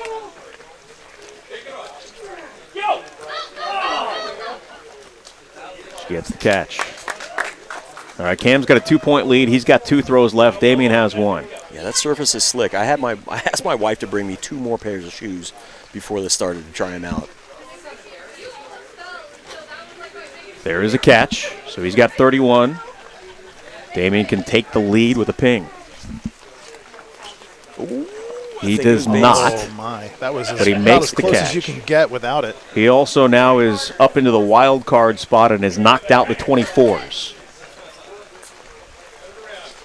All Cameron has to do is not throw it over here. Beth makes the catch. By the way, Damien has the second highest wild card score, and with 1 game left, he has clinched a spot in the second round. And so have you, by the way, Rob. Congratulations. Thank you. Oh. Cameron makes the catch. He wins game 7 and will advance to round number 2. Very competitive round. Yeah, that was exciting. There's some good stuff happening in that one. Is Beth going to interview herself over here? Is she? Yep. All right, Beth. Awesome. Let's send it over to Beth, who is standing by with Beth. Beth? Thank you so much, Travis. Miss Willis, that looked absolutely terrible. How do you feel? Well, that was absolutely terrible, Miss Willis. But I'm really enjoying being here with all the old school Roofball people and the new school Roofball people, and I'm really stoked that we've gone international, and I'm really happy to be here. All right then, are you planning on having a hot dog or a hamburger? I think probably a hamburger at this time because I've got lots more interviews to do. Great, well, we've just talked to a woman that's done a lot for Roofball, but not lately. Back to you in the booth. Thank you, Beth. That was an interesting conversation with Beth, but you could have been a little nicer to Beth. Let's try and do that next time. I mean, I think Beth is the best sideline reporter on the planet, and I think that proved it right there. She's a character. Well done. Yep. You don't see a lot of sideline reporters interviewing themselves. It's very, very well done. So as we look ahead to the final game of round one, Rob and Damien have advanced to round two with the top wild card scores. And so who are the next two that are leading right now in the wild cards? I think it was a 28 and a 27, right? You should have yeah. Well, I haven't finished filling that in yet. So we've got a 28 and a 27. That would be Darren and Doug, right? No. Yeah. So our yes. Yeah. Oh. Okay. And we're just prepping for our final round here. What do we got? We have Ruben. Yeah. We've got Adam. And M. Gallinger. We will get a first name on this here soon. I have one. I got to get to the chart here. Michelle. We've got Ruben Shug playing in his 10th tournament. Michelle Gallinger playing in her first. And Adam Willis, who has played in every single Roofball tournament. His 66th. The godfather of Roofball. The founder. The founder, the godfather, the grandfather, the daddy of them all, whatever you want to call him. It's incredible that injury or illness has not knocked him out of at least one of those over the years. On a really rainy, slick day. You're really going to say that right before he goes? If there is anybody who would undergo some type of emergency procedure to be able to play in a Roofball tournament, it would be Adam Willis. Absolutely. Now, we have seen players that have had to take cortisone shots a couple of days before the tournament due to various shoulder injuries. Hey, this is a real sport, guys. Yeah. This is a real sport. I could see Adam going to some sketchy back alley doctor to get some questionable injections of hormones that may or may not have been obtained legally just to be able to compete. Different tranquilizers. Well, Cam, you don't need to worry about the wild card because you won. Okay, 31, 29, 28, 27 is where we're at. All right, we're ready to go with our final game of round number one. I'm not up to date. I'm not up to date at all. On wild card stuff, so I'll do that on the break. All right, you're going to go eat? All right, so Lauren's going to take off. We'll see you back in a few minutes. Michelle's first ever Roofball throw is a catch. Oh! He bobbled it, had a chance, couldn't quite make the catch. That would have been the most exciting catch of the day.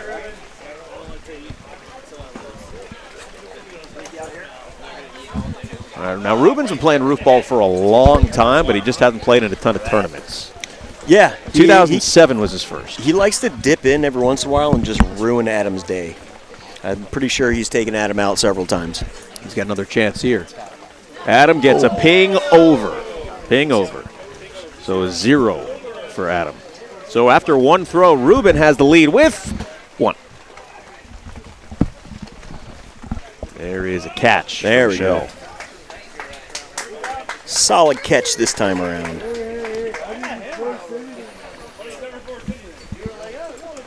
Yeah, Ruben actually went 13 years without playing Roofball before his return last year at the 2023 Worlds.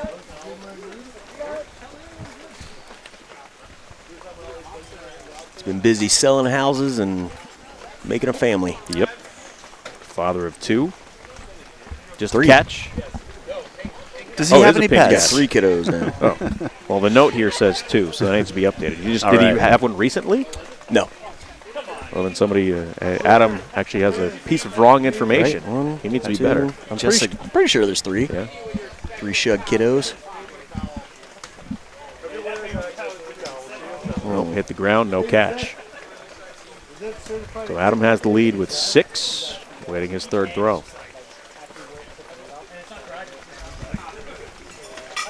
Oh, the Roof Father. I like that. Must The have been Roof some, Father. yeah. Ooh, that was a nasty over there. Oh, that's a ping. All right. Somebody asked if you have to. Oh, down goes Frazier. Somebody asked if you have to. If you first have mud to buddy today. Get the catch to get the ping. No, you don't have to get the catch to get the ping. The ping is worth 5 whether you catch it or not. If you get the catch after the ping, you get another point. There is a ping and a catch, so Ruben will get 6. I see a comment. Let the Canadian play. No, he did. He did. Yes. There is a That's ping. a ping. After this game, we will finalize who gets the wild card advancements. So,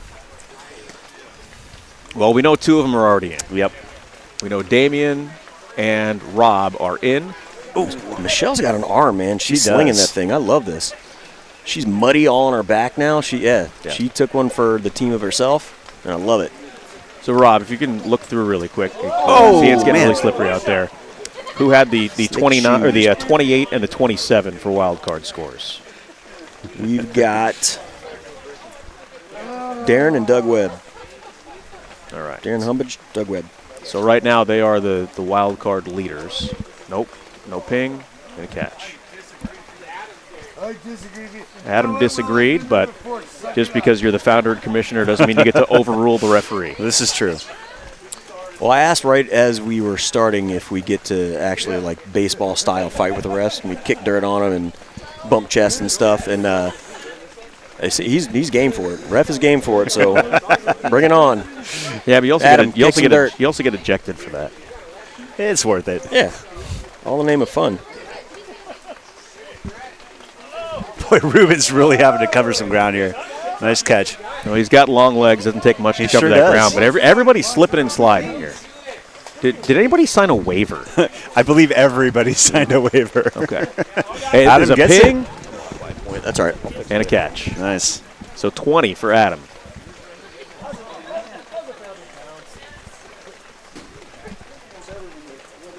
Michelle was 7 with 4 throws left.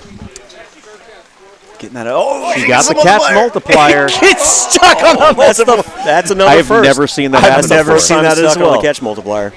That's something. Oh, look at our aerial view. That's great. Good job on the drone footage there. Now, Nice job. with the catch multiplier, it multiplies the catch by 5. But you have to make the catch. So if there's no catch, there's no multiplier. Yeah, I think this is one of those situations where it's come to rest and Yep. Ball is dead. Play is Yep. over once it comes to rest, unfortunately. yeah. I'll say, However, we though, still man, need to get that thing down somehow. I'm a big fan of Michelle so far. She's doing some cool stuff out there. She's showing it. Yeah. She's playing hard. She's having fun. That's what it's all about. Smiles. You should get something extra, though, for having that happen. Like, any time that the first anything happens. By the way, Nate has been the savior today, running around, Sure has. running up there and grabbing the ball. He's got nails in those soles because I'd be sketched out up there. But yeah, firsts need to be celebrated here. Yeah. Even if it's like a point.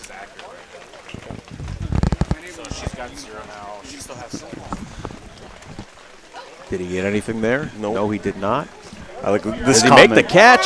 Yes, he does. Bobbles it around, eventually comes down with it, and he gets the point. Adam does get the ping and a catch. That's how it's done. Well, for all of his stresses, he's focused into this game, Adam is. Just missed.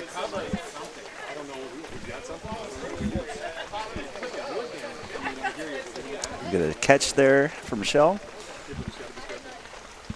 Ruben with his throw here. There's a ping. Nice. Yes, 28 and 27 are the 2 lows.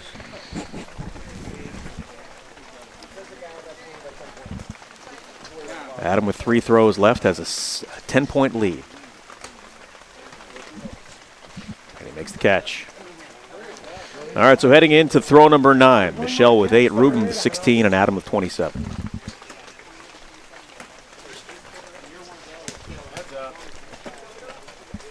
Ruben can guarantee himself a spot in the second round with back-to-back pings here. not get it there. So Steady close. throws an over of nothing. Over the top of the pole. It sure does, like a rainbow arch there. Somebody says, we need a ball recovery drone. I like that idea. It's up there. It sure is. We have one. Oh, Adam Nothing can't get for anything Adam. there. Adam's playing a little conservative now. He has a healthy lead. Yeah, Ruben's right there, though. He's going to need an around to advance. Oh, good throw. Nice catch. Okay, I wonder if Ruben knows he needs an around here. He didn't get it. It's the opposite of what he needed, but... All right, so Adam, at this point, Adam's clinched his victory here. And that means that Doug and Darren have also clinched spots in the second round. That's correct. Ruben was just a little hungry and thirsty. All right, Adam finishes with 27. He wins game number 8 of round 1. He advances to the second round, and that means the wild cards are Rob, Damian, Darren, and Doug. I squeaked in. You made it. So I've been asking Adam to do the math on this or look at the stats on this, but I'm convinced that I might have the all-time wild card movement, like slipping through on the wild card. Squeak-in award. Squeaker, yeah, I don't know what we're going to call it, but I'm happy with it. I'll take it. All right, let's send it over to Beth. She's standing by with Michelle. I am a wild card. Michelle Gallinger. Now, I am one of the very few people that knows that this sport has a proud female history, and you've just become part of that. What are your impressions? Oh, I mean, this was fun. It was a little slick. I got a little muddy. Saw that, yeah. Yeah, but yeah, it was fun. Sacrificing your body for the game. I appreciate it. Do you think we're going to see you again? Yeah, I think so. Yeah, I think so. All right. Anything you want to throw down right now? Just be like, I'm going to be back. I'm going to kick everybody's butt. Oh, no, girl. I have no idea about this sport. I just wanted to come and have a good time, and it's been fun. So, yeah. Well, we're very glad you joined us. Awesome. Thank you. All right. Another lady added to the Roofball roster. Back to you in the booth. All right, Beth, thank you very much. Round 1 is in the books. We'll finish our tallies, get everything ready for round number 2. So while we have a break in between rounds 1 and round 2, we're going to see some never-before-aired roofball action. It's the championship game from the 2007 RFA Cup, which turned out to be a breakthrough day for a roofball legend. So Tom Serra here is the benefactor of the tournament. He's the man who purchased the RFA Cup. Step in. And Tom will toss the coin toss. Now, Buddy is the 1 seed. You will be calling the in the air heads or tails. All right, call it. Tails never fails, baby. It is tails. Buddy, do you want to throw first or second? You're all going to be hanging out back here with me.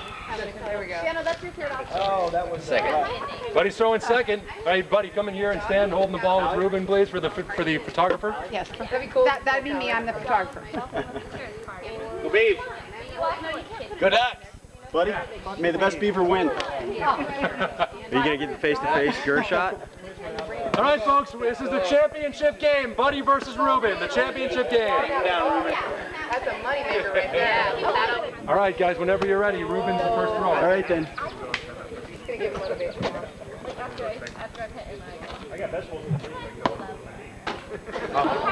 Does that count as an over? That's a ping.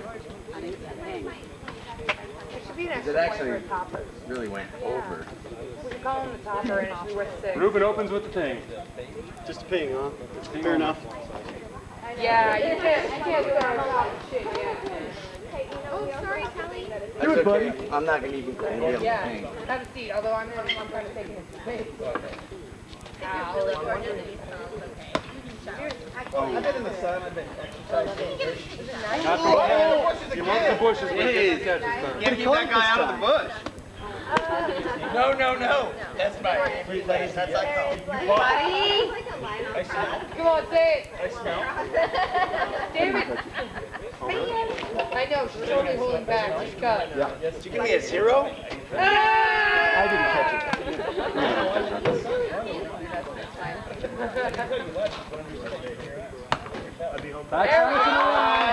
There we go. Excellent. How am I going to keep up with that? Pings, man, pings.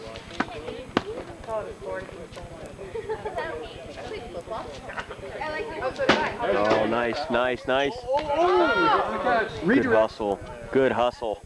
After 2, Ruben 16, Buddy 7. That's on flip-flops. It must stuff my toe.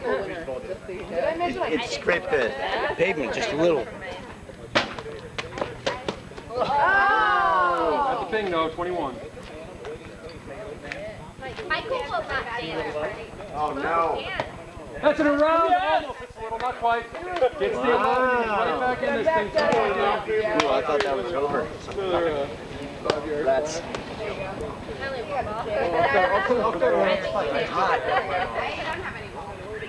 Another ping.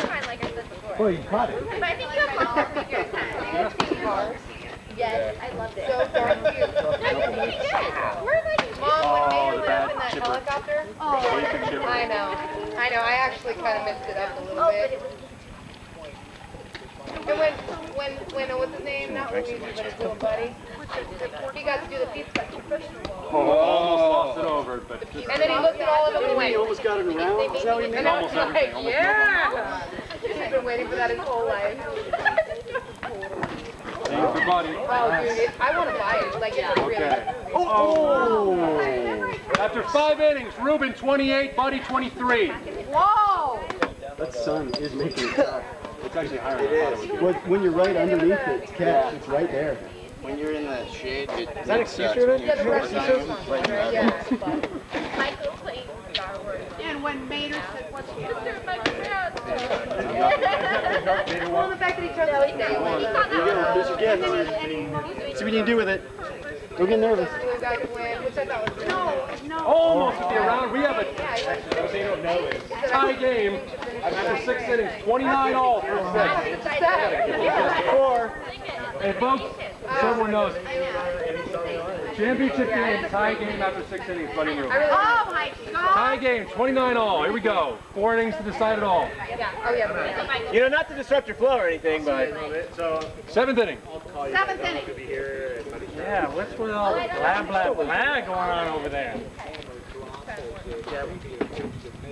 And that's it. Come back, really the man on a mission. My chargers and my purse. You didn't hear the song that I My purse. 35 all through 7. Cool bang. It's tough. Yeah, I'll let Michael do whatever, George. Oh, just get the top. Yes. And the catch. Take the ball and That's funny. It's an 11! Wow. Just missed it. He gets the 11 and he's at 46. Through 8 innings, Ruben 41, Buddy 46. That was pretty big. Ruben's starting to hate rounds. yeah, I can never get it except on practicing. That's a ping. Freaking awesome. And the catch. Noonan. Got the ping. All right, folks, through 9 innings, Ruben 47, Buddy 52. Fly ball to the outfield. Wow. Do it, man. Do it. Seriously, you and I should work out sometime. Yeah. Like, watch all of the outfits. I not heard Nick, yeah. That's a catch, 53. Buddy, need 1 to tie. Yeah, it's got a big one. That wanted to go around. I bought all the episodes, or did. No pressure. My brother bought me that one. The agreement was that I'll switch it out. Yeah. It's around! He did it with a walk-off around! It's the highest score in the history of the championship game. Yes! Yes! Yes! Yes!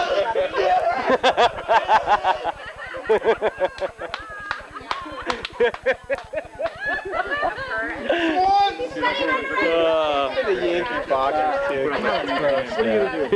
I'm gonna get a beer. I have all 3. I love it. Final score in the best championship game ever. Ruben, 53. Buddy, 62. It's his first title. He's been playing since the 2000 U.S. Open. It's his first championship. And our grand champion, Robert I'll take it. Harold Emmons the third. Great job.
All right, as we continue on here at Roofball 2024, Travis Demers here, and I'll get you who our guests are in just a moment. But in Roofball history, a lot of things here.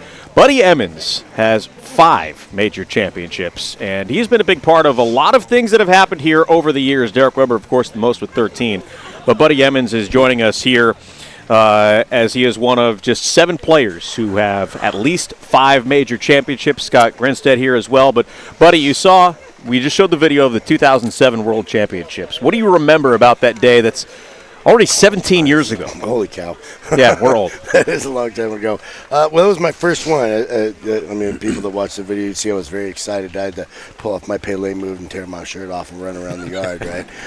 It was very Please don't do that this year, by the way. Well, I'm already out. It was very thrilling to finally get my first one. I was super happy about it.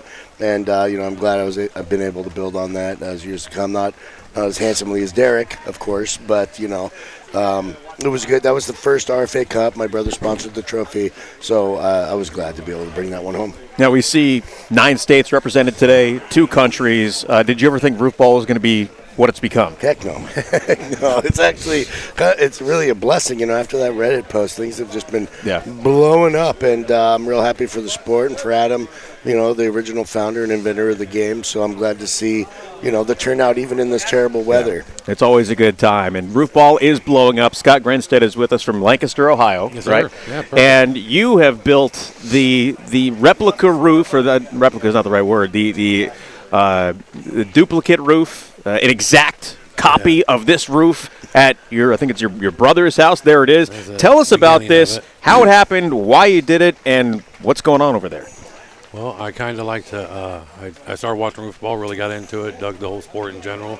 Come out here to play in a tournament in the RFA Cup last year.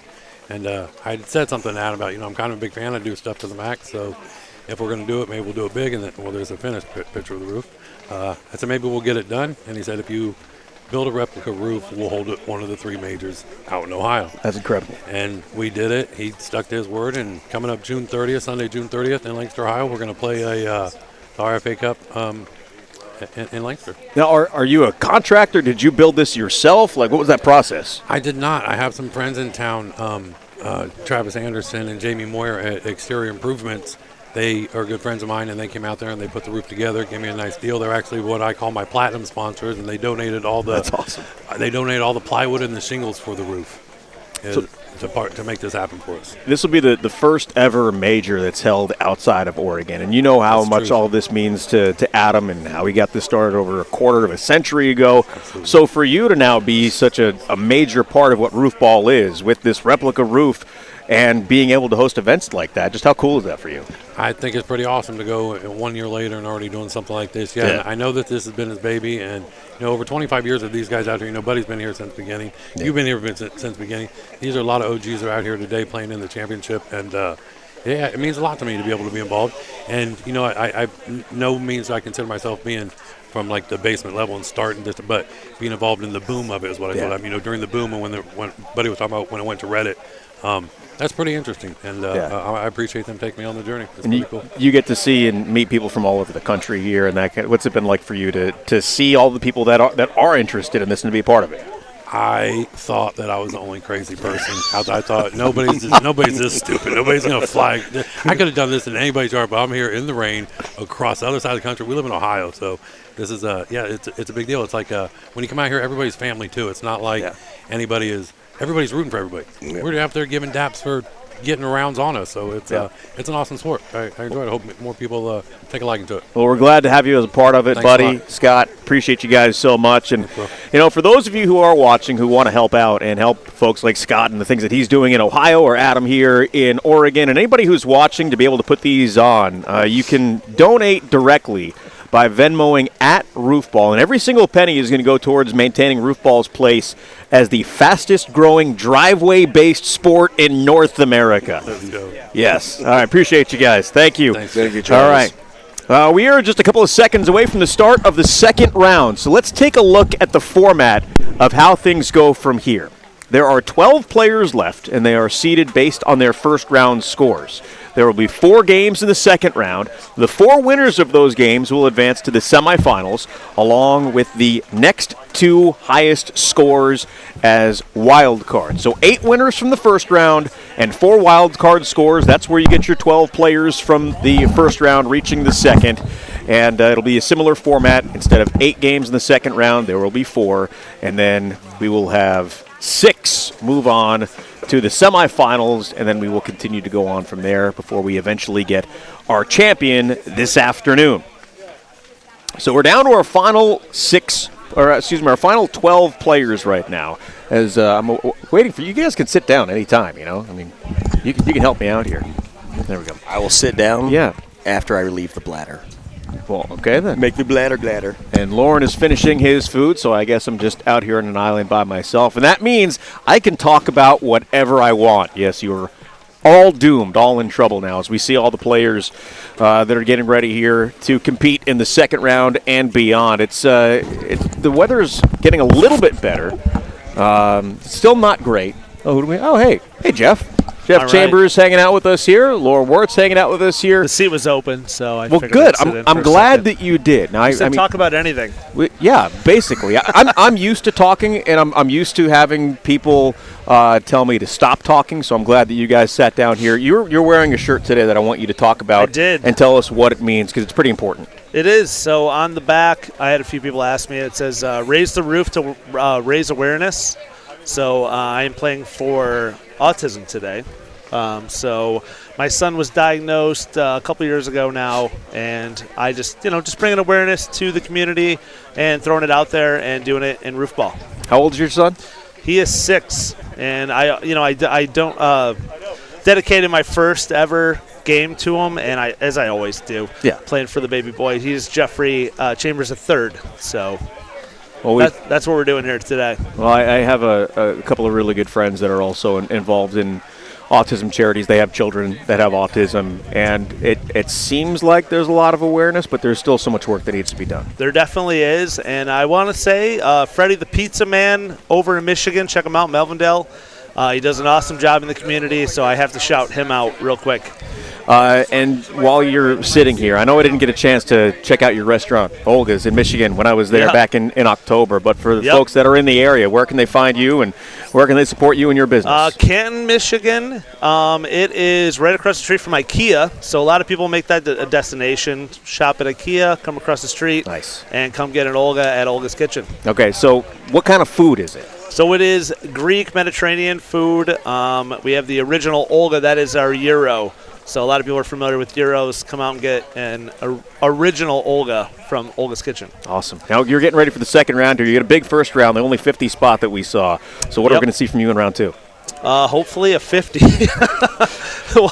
We'll see if I can keep it going. The ball got a little heavier. It's a little more wet than it was, but I'm ready to go. Just don't slip in the concrete. Did you sign a waiver before you got here? I did sign the waiver. I did. All right, we're not ready to go yet. We're waiting on. All right, we got about 2 minutes before we're going to start round number 2. All right. Gives us a chance to talk about the 2023 Motor City Regional. Yes, that is coming up. I did not, but shout out to Ann who did host it. That is coming up in August, and then we also do have the big tournament coming up in the end of May, in 3 weeks, on the outsides of Grand Rapids. So I will be there. I will be there also. What's the roof set up in terms of the similarity to this? Is it like that? Is it different? In Livonia was super tough. I have not seen the roof that I'm playing in May, so we'll see how that goes. And then also, obviously, you guys talked to Scott. Yeah. I'm going to be there as well. So. How far is Lancaster, Ohio from where you live? I put it in my thing. I think it's about 3 hours. That's not too bad. So, no, I'm making the drive. I'm going. If you're going to get on a flight and fly 5 hours out here to Oregon, I think the 3-hour drive is a little more manageable. I look super forward to that one. So that's awesome. And the roof, obviously, there is going to be very similar. Yes. So I'm super pumped. But you won't have to worry about the slipping and sliding on the wet concrete like you are here. Maybe not. I don't know what the ground is there. We'll see what the weather I think is. Grass. Grass, so hopefully it's better than today, but we'll see how that goes. And who are you guys looking at here in round number 2? Who am I looking at in round number 2? Yeah, who's your big competition here? I mean, Mr. 50? I'm playing against Damien right now. So my competition on the podcast, that's who I picked to win it. All right. Well, you're playing, so why don't you go play? I'm gonna go warm up. Let's go. All right. Good luck, Jeff. Get ready for round number 2. Thanks for the time, Jeff. Appreciate you. As Lauren hanging out with me here. You get some food?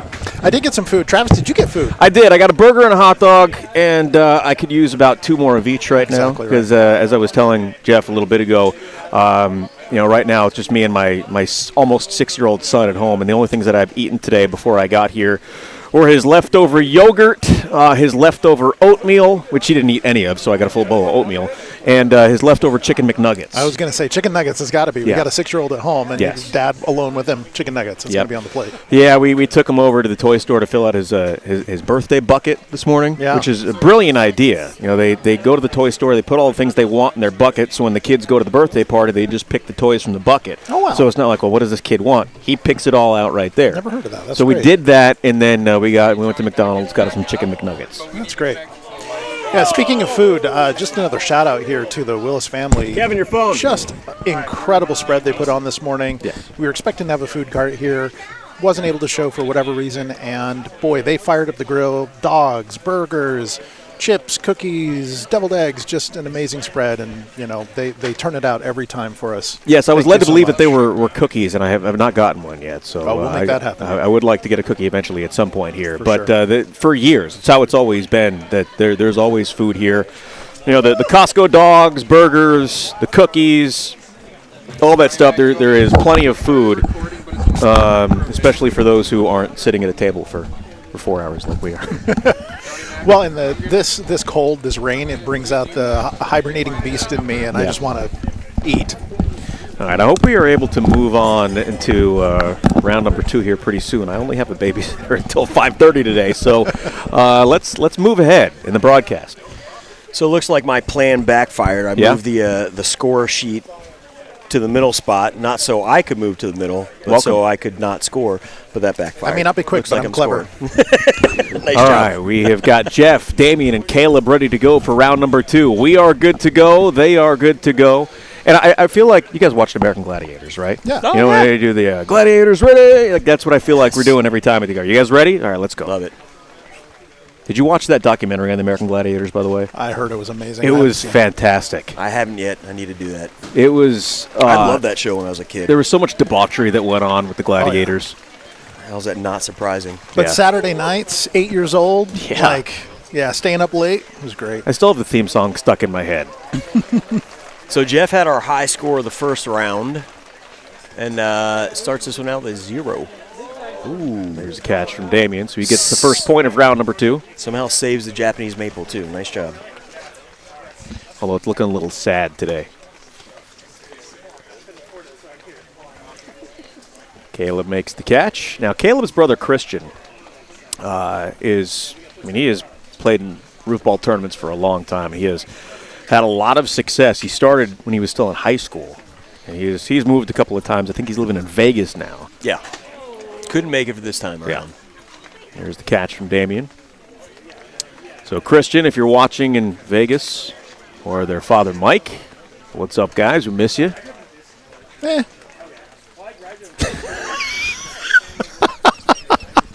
No, I'm not going to speak for you, Lauren. No, I do miss having those guys here. Always threats in any of the tournaments that they entered. Yeah. Hope to see them again soon. There's a ping over. So there is a 0 for Damien. At this point, overs are really going to hurt you at this point. That's off a bit. Gets the catch, though. After 3, we've got Jeff with 7, Damien with 7, Caleb with 3. Oh, flirting with you around, but nothing doing. Instead, he'll settle for a point. Just settle for a point. Settle for 1 point. Where is everybody? I think we're waiting on the walk of shame from Damien. He's coming back right now. Yeah, throughout the day, that walk gets worse and worse. At some point, somebody's going to lose his shoe back there. Mm-hmm. It is muddy.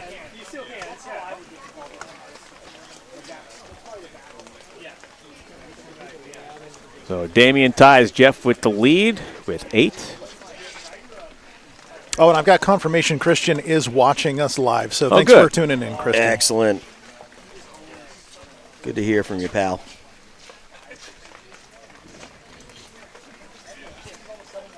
There's an around, an inside-out around for Jeff, and he's able to make the catch. That was a big one.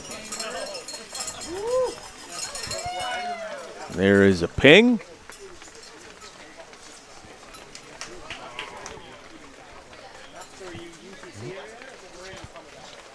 Caleb's sitting on a 3 right now, but we know that can change pretty quickly.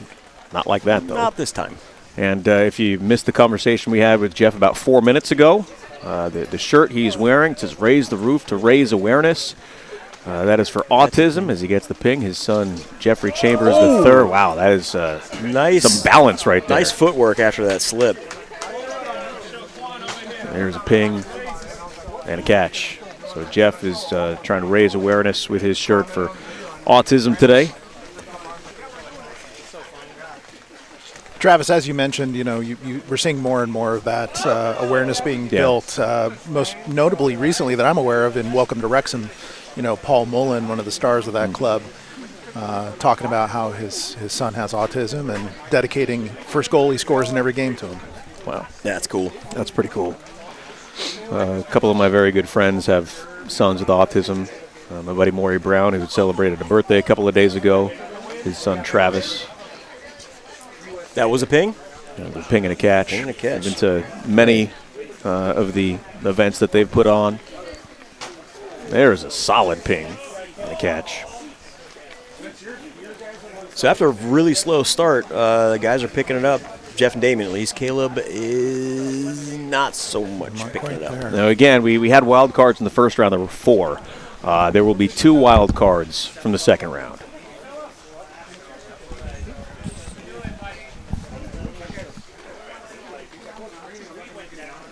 So right now, Jeff with 31 with 3 throws left. There is another ping. It's a backside ping. And the catch. 37 points in a row. Laser beam. Every chance I get. I got to play something for you a little bit later. I did that during an NBA broadcast this year. Oh, my God. God bless you. I love it so much. There's a ping and a catch. We were talking about Matisse Thibel had like 24 games in a row with the steal. And our host, if you don't get this, by the way, it's just going to go over your head. If you do, it'll make you laugh. All good. If you know, you know. Curtis said, the record is Clyde Drexler, and he had 37. And my response was, in a row? Love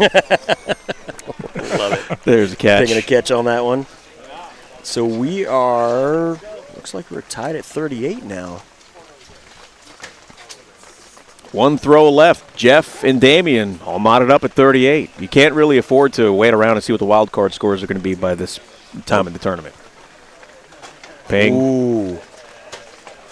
Can't make the catch. That opens things up here for Damien if he can get a ping and a catch. That catch could, non-catch could bite him in the butt. Oh, ping over. Ping over. Oh. Wow. So it cancels it out. Jeff will win game number 1 of the second round with 43, but Damien has a very high wild card score of 38. Caleb will get one more throw. It's going to be off a bit. And he'll finish with 12.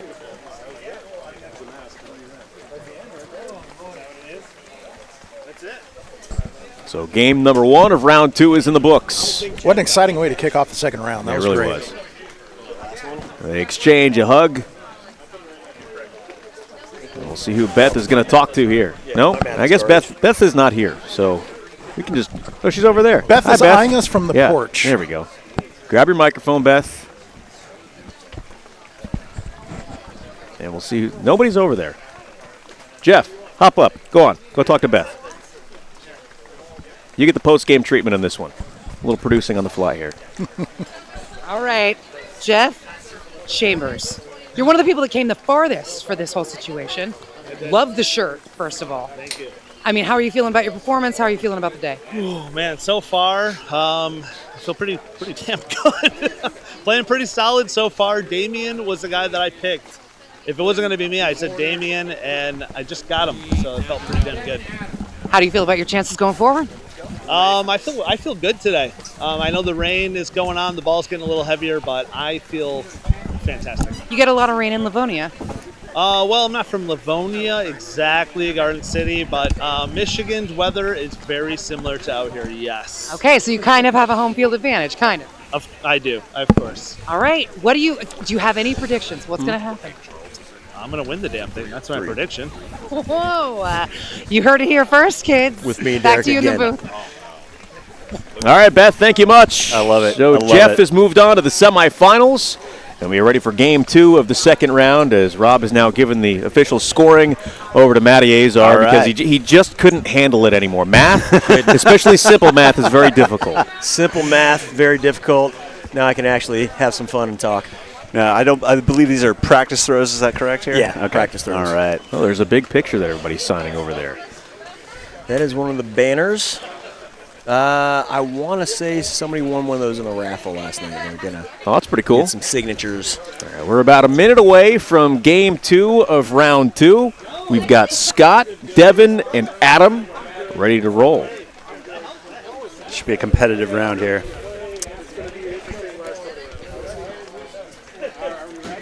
Just got a shout out from Justin Rouse saying, seriously, the best live feed I've ever seen. These people do right in every aspect. It absolutely cracks me up. Thank you very much, We Justin. appreciate that, yeah. Just a bunch of, what was the other comment earlier? Goofballs playing roofball? Yeah, I like that. That is us, man. That's accurate.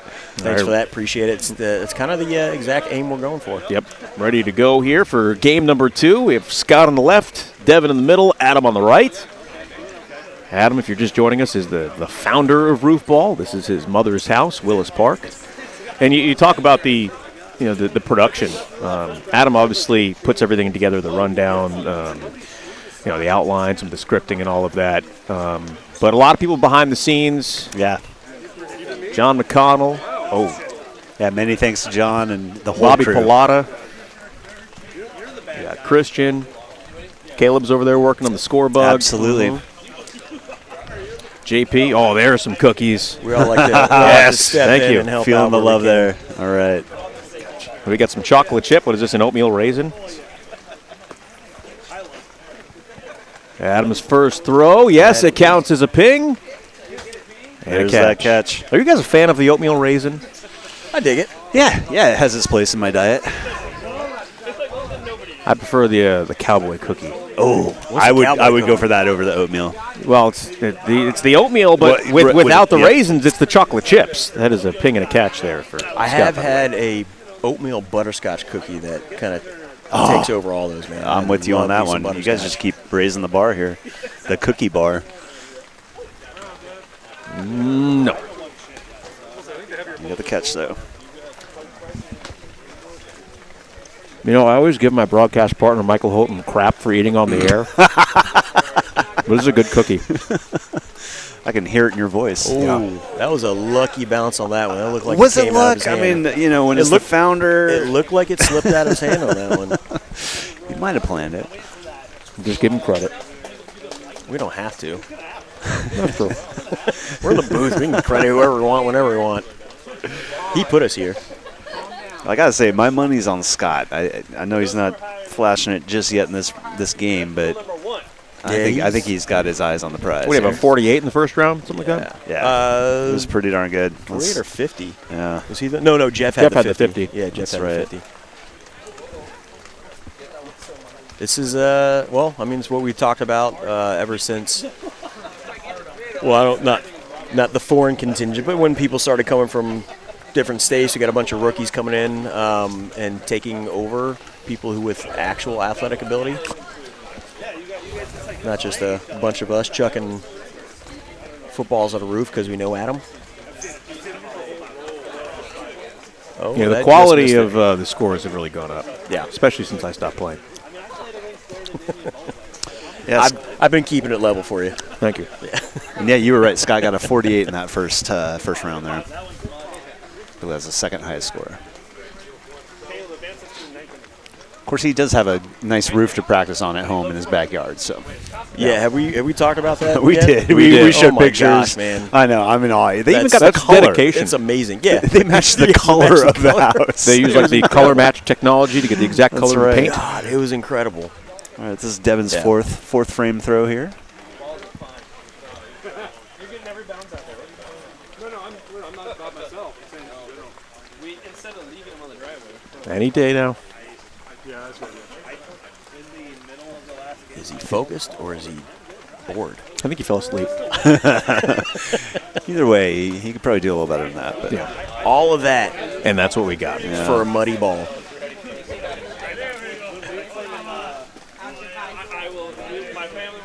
All right, here is Adam with throw number 4. Just short. Still in the lead, though, 13. So the score after 4 frames here, we've got Scott with 8, Devin with 2, Adam with 13. There's a ping. And the catch.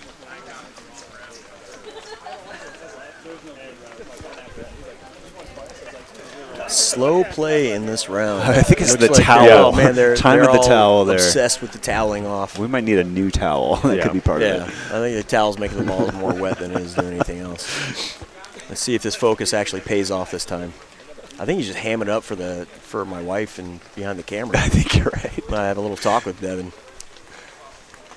Does it get up there? No. He just can't quite get it up high enough. Didn't do any good. He added 1 to his score. He's up to 3 here. Got him 1 good. All right, you're right. You're right. Distracted by him hamming it up.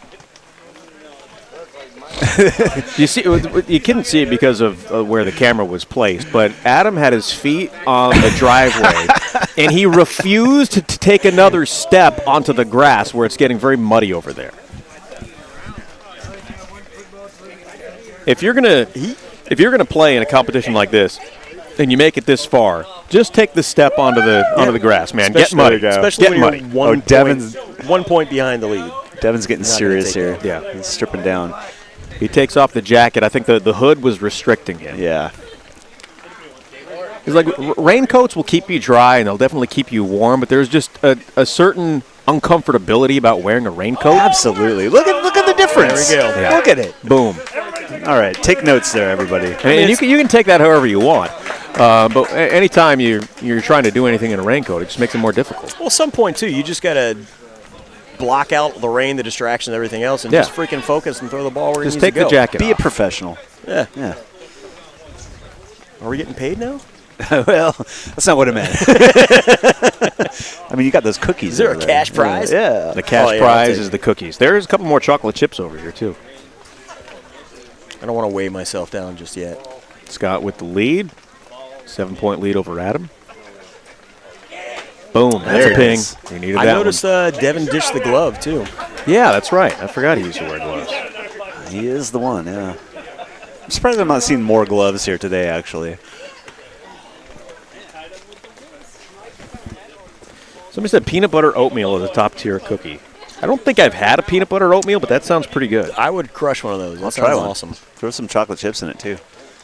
Oh, how about some mini Reese's cups? Justin says Snickerdoodle, unfortunately, is a tier 2 cookie. Oh, no. I disagree with that. Get out of here with that. Snickerdoodles are top tier for sure. Just the name itself puts it top tier. Yeah, Snickerdoodle? Come That's on. right. This might sound ridiculous, but I never had a Snickerdoodle until I was an adult. That is ridiculous. I didn't know they existed. There we go. Quite the catch by Devin. That puts him up over Adam by a point. I have definitely made up in my adult life for all the Snickerdoodles I did not eat as a child. Well, you got to make sure that your own kid's not deprived of Snickerdoodles. No, right? they're not. They're not. Well, that catch made a good difference for Devin. Adam did not make the catch. He's still a point behind Devin. 2 throws left. That was dangerous. That was a nothing burger. That throw flirted with everything. Everything. It flirted with an around, with an over, with a ping, with a Did not catch. score. But ended up nothing. He's still in the lead. As flirting usually does. Landed on a goose egg.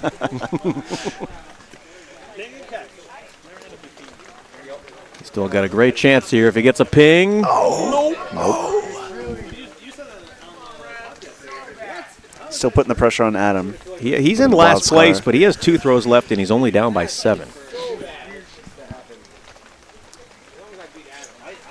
There it is. No. Ooh, yes, it does. Oh, they're calling that. Nope. Okay. Kevin says yes, it is a ping and a catch. Adam 1 behind. Scott going into the last throw of game 2 of round 2. I thought that was base for the record, but that's why I'm not the official. It is off, but it hits the catch multiplier. Can he make the catch? Ow! Yes! What did I say? What did he do? Oh, he got it. Oh, too much. Oh, my gosh. I don't think that Japanese maple knew it was going to get a trim today. No, I tell you what, man, that was hopefully worth it. Just put it right back up. No one will ever notice. It's a 5-point catch for Scott because he hit the catch multiplier and he did some landscaping. He knew he needed that one. Somebody. Hey, it'll grow back. Catch of the day. Don't tell Andy. Catch of the day. Don't tell Andy. Yeah, Andy's in the backyard. We'll keep that on the down low right now. So Scott has a 6-point lead. Adam still has a chance to tie him. Look at Devin that. needs it around. He does get the ping. And the catch. And he falls into the mud. Gotta love the last two catches, man. It's getting serious. So around Devin here. now in second. A ping and a catch from Adam would eliminate Devin from the wild card contention. There is a ping. He needs He needs a catch to tie. He gets it. We're going to have a throw-off in Game 2 of Round 2. Adam and Scott tied up at 27. 27, all right. Now, Adam just asked a question off camera. We could hear him. He said, what's wild card contention? Whoever does not win this throw-off will be in wild card contention. Absolutely. So we're going to have a throw-off here. It's a toss-off. Yeah. Toss-off, throw-off. So the question is, does the points they score on this throw-off, does it go towards their total? I don't believe so. Changing the wild card? That's short. I'll tell you what, that drone's in danger right now. All right. Doors open. Adam can win it with a ping or a catch. Or just all he a needs catch. is 1 point. He sure isn't going to get over. Okay. There it is. And there it is. Adam wins Game 2 of Round 2. He's moving on to the semifinals. Scott, though, still in wild card contention. That is 27 solid. Especially the scores today. I somehow had top with a 31 on the wild card, and I can't remember the last time that was the top wild card score. So it'll be Beth Willis talking with Devin Humpage. Oh, Devin. And you know what? We got Scott here, too. Scott, you came all this way. Devin, you sacrificed your body. Neither of you took the top spot, but, man, you played a heck of a game. How do you feel? I feel like a loser.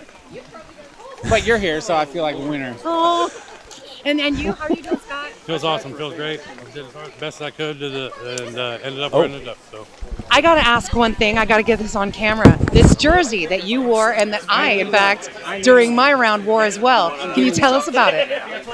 My friend in Lancaster, Ohio, Tyler Russell at Hubbard Apparel, designed this. I told him what we were doing and we're coming out here for the World Championships. He threw this thing together, and that's it. We got our names on them. They're going to be available for order. I'm getting one. What's his name again? Tyler, I'm calling you because I need one of those. Now, here's a question. Will he make them for, fans? So, if there are Devin Humpage fans out there that want to wear your number, your name. Oh, epic. You can pick your name. I'm sure it's just a custom-made jersey, so whatever you want on them, you can customize each and every one. So, yes, the fans can get them as well. Nice. I have no fans, but maybe after my epic roll in the mud, maybe I got one fan. We'll see. We're going to have to come up with a name. We'll see. We're going to have to come up with a name. Matt The Humpies. The Humpies. The Humpers.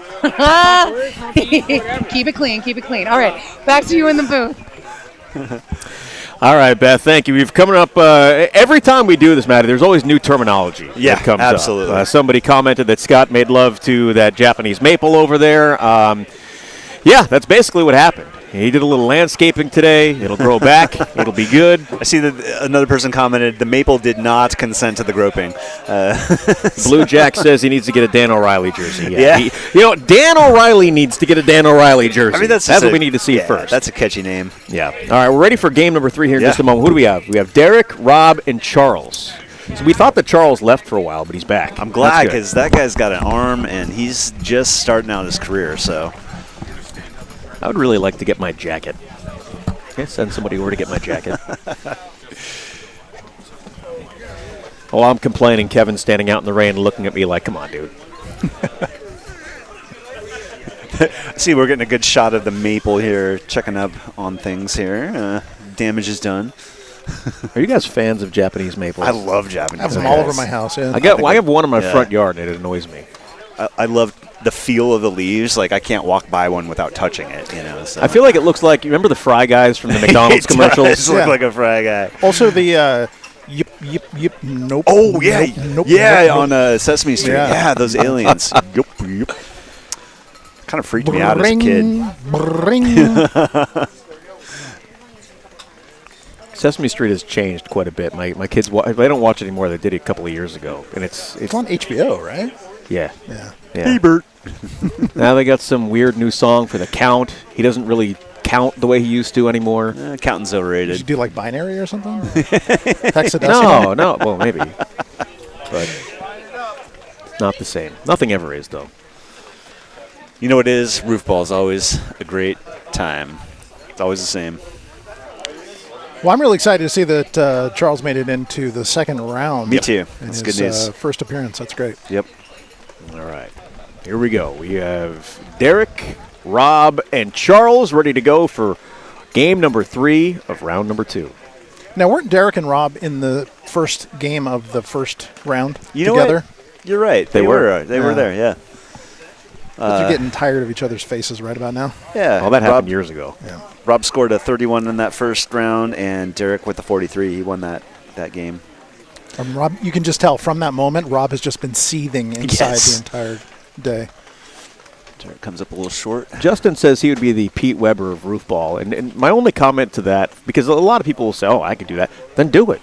Like, nobody's stopping you. Yeah, come on out. Go ahead and do it. We're getting some great overhead drone shots. Man, good job on the drone operation. Rob's first throw of the round. My. Let's hear those cowbells. God, that anger he's been feeling since the first round is just really helping him dial it in. The rage, harness it. Don't be deceived by the heart on his hat. Charles is very disappointed with his first round, but none of that matters now. Nope. Put it behind you. He's got a nice loose form, but he's releasing it a little low. Look at this. Derek, Look at this. no. Oh. Just a ping, no around. But he makes the catch. Derek has won more major championships than anybody with 13. And he knows it. Rob with a ping. And a catch. Rob just kissing the pole there.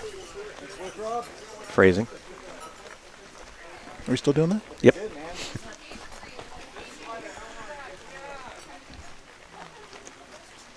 There it is. Ooh. He hits the catch multiplier. This is worth 5, and only if he makes the catch, he does. You know, that was a big 5 there for Charles. Almost came back to hit the pole. I don't think I've ever seen that. I've never seen that, yeah. Just shy. Gets catch.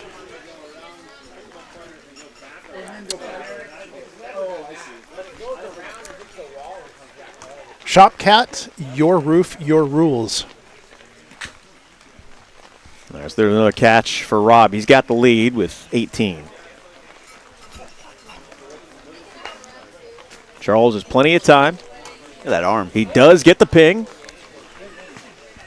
Does not make the catch, but he gets the 5. So he's in second place with 11. Derek with his 4th throw. High.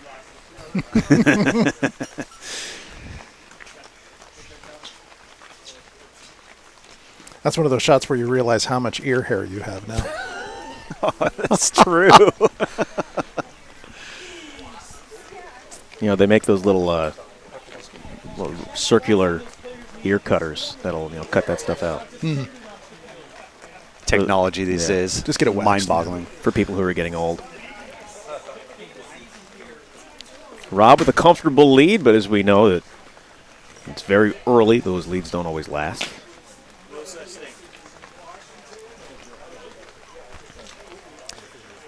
Wonder if we'll see more towels hanging on the, on the hiney. I think it's going to be a trend I for think sure. so. Yeah. Oh, There's nice. a solid Tell pick. you what, man. Now, if you can dial that throw in Yeah. low and straight, Oh, man, you're going to man. be deadly. Yep. Low and slow. Let yourself go. There's a ping and a catch. Much needed there for Derek.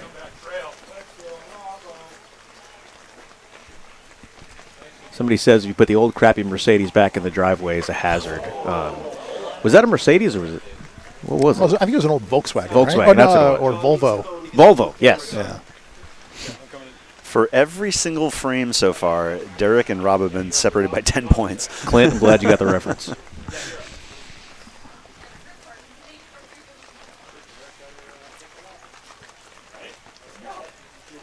Again. Loving that. Dialing it in. See, once he shook the cobwebs out, the accuracy is there. I mean, he's spot on right dead center.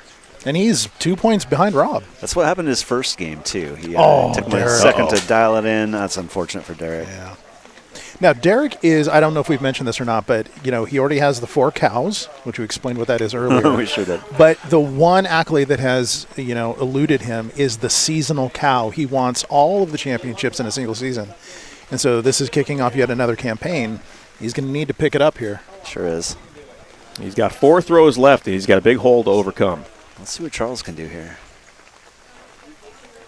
Uh-oh. Oh, my goodness. Wow. Did not hit it, but evaded disaster That there. is the best 1 point that you will ever feel. That's right. Because you get that, that anxiety, that split second of, oh, crap, it's going over the house.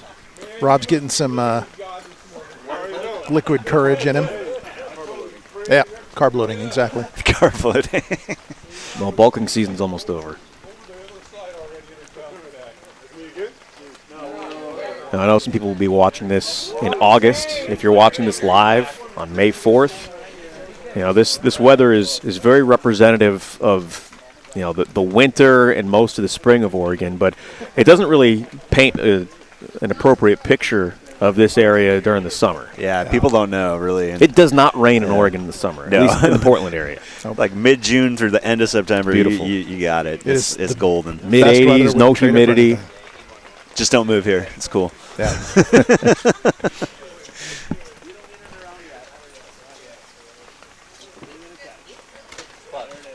Very nice. One of the things I loved about it when I moved here is that it doesn't really snow. You get once or twice during the year, but that's about it. You get your 3 seasons, not your 4. 4th is on the mountain. You can go visit it. Yeah. Come back. It's close enough. There's a solid ping. Rob needed that. He makes the catch. My wife likes to joke. She's from L.A. that we have 2 seasons here, wet and dry. She's not wrong. She's not totally They have wrong. 1 season in L.A. That's true. Another man. solid ping. Wow. The consistency is really coming through. Yeah. Couldn't make the catch. That funny bounce off the roof. I believe the 1 season in LA is traffic. I think that's it. You get on the 405, you go north. And you sit there for a while. Yeah. Well, this is unusual, guys. We're seeing Derek struggling here. Yep. He needs a couple of rounds. Yeah, he really is in a bad way right now. And this is what happens when you choose golf over roofball. Yeah. Talking about his hat. And the last time he played golf instead of playing roofball. Yeah. A little tap to himself. Yeah. There's an athletic move from the former gymnast. Now Charles could take the lead here.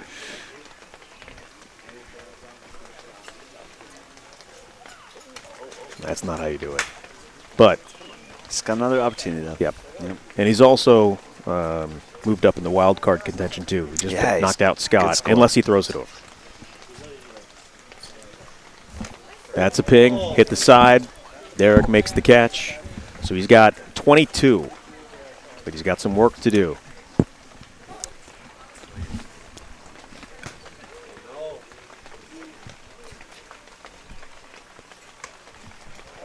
Nothing.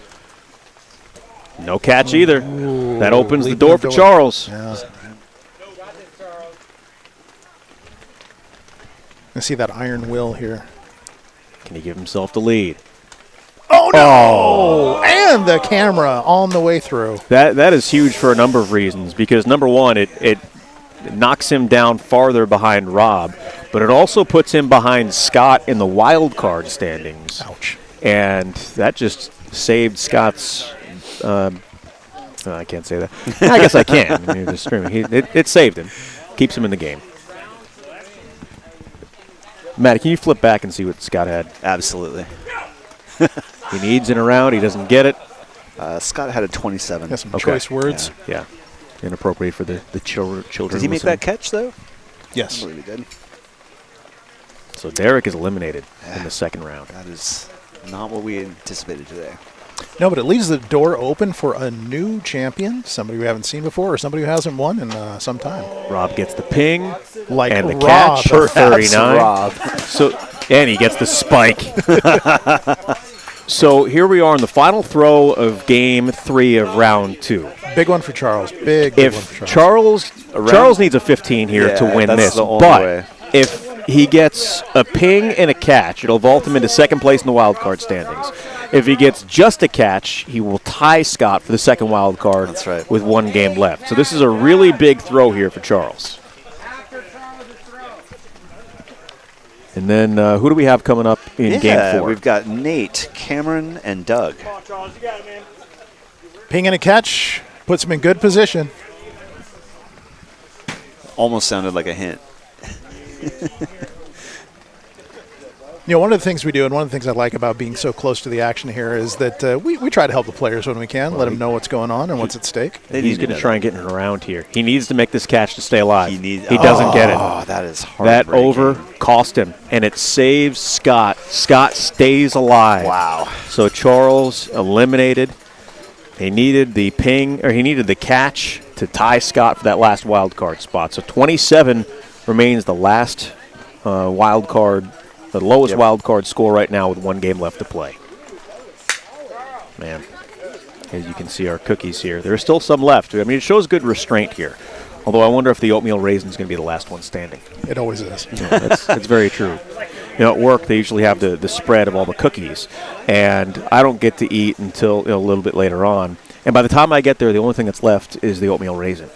So if I want a chocolate chip or white chocolate macadamia nut, I got to get there a little early, but I never do. They're just looking out for your health. Yeah. Oh, yeah, I couldn't see Beth because JP was sorry, JP. Beth is standing by with Derek Weber. Thank you so much, Travis. Even more heartbreaking than an oatmeal raisin cookie is when Derek Weber fails to make the semis. I know, right? I can't believe it. How are you feeling? I'm just waiting for the recount. I assume something was wrong in the scoring. Maybe some HGH involved. Or, Yeah, exactly. Yeah. Okay, well, I mean, they say why buy the cow when you can get the milk for free? Why win a cow when you've already got so many at home? Well, it's a lot of fun. It is. Yeah, it's a lot of fun. But, yeah, I don't know. I'd like to have a few more throws, but here we are. It's not the first time I've been out this early, so. That is true, but you are still one of the greats of the game. Well, we all thank know you, this. Beth. I appreciate that. Thank you. Well, thank you for being here, and we'll see you next tournament, I'm sure. Excellent. Yes, I will be there. All right. Words from the great, but sadly out, Derek Weber. Back to you in the booth. All right, Beth, thank you very much. We have 1 game left to go in round number 2. Game number 4 still to come, as we have 3 players that have moved on to the semifinals and a couple still waiting to see what happens with the wild cards before they move on to, hey, Beth, your mic's still on. Beth, your mic's still hot. There we go. It won't be the first time on that either. Fortunately, John was able to shut that off. So we're ready for game number 4. We have Cameron, Doug, and Nate. Correct. The low wild card score right now is 27. So we will have the winner of this game move on to the semifinals, and then the 2 highest wild card scores, which are 38 and 27 right now. So the 38 that we saw from Damien in was that Damien or That Darren? was Damien. That was Yep. Damien. Yep. The 38 that he got right now is looking pretty good. It looks great. Untouchable. You know what else is looking good right now? What's that? Nate. Coming out here just with the T-shirt and the shorts. That's bold. You know what they say about the players who go out there and they're not bundled up, braving the elements. They're tough. They're gonna carry it through. I think Nate's a strong contender in this But round. it's also like when you go to play basketball on like a Saturday morning at the community center and you see the guy who's got the wristbands and the headband and he's all decked out, ready to go. Like, you know that he's going to be the worst player on the floor. I feel attacked right now. Is that what you do? He's not saying, is he? I hope not. Yeah, no, you don't want to be that guy because there's a limit to look good, feel good, play good, right? I mean, every time I show up, I just try to Jim Carrey it from Cable Guy. Nothing wrong with that. Trustworthy. All right. Yeah. Are we ready to go? It looks like we are ready to go here for the final game of round number 2 with one more trip to the semifinals on the line here. As we have Nate, Cam, and Doug ready to go. Do you guys think that maybe when you live in San Diego, you assume everywhere has weather like San Diego, and so you pack shorts, T-shirt, nothing else? So kind of like a weather amnesia kind of thing? Yeah. It's kind of like, hey, this is how life is, you know. It's a catch. That would be nice to live in weather like that. Yeah. I mean, I do like the seasons, I do but too. there's also something to, in February going outside and having it being, there's a multiplier, having it being 72, 73. Oh, he can't make the catch. That was a tricky bounce there. Cameron almost pulled it off. Look at that. Nice kick ping. over. And a catch from Doug. My wife and I had the chance to get out to Hawaii in November just for one of those, Oregon winter breaks. You need a little bit of sunshine. Every day, 73 and sunny. Just gorgeous. I get to travel a lot, and sometimes in January or February, and you're in Miami or Phoenix or something. Oh, that's an over. And it's a little weird when it's like Christmas time and it's 80 degrees. But yeah, for a day or two, it's nice. I had one Christmas family vacation in Mexico on Christmas, and that was a mind job. Cam's struggling right now with the over. Somebody's commenting on Nate. Looks like shorts weather from here in Minneapolis. No doubt. No doubt. Isn't anything above like 38 degrees above shorts weather in Minneapolis? I'm sure I turned a few heads when I moved here from Colorado back in the day.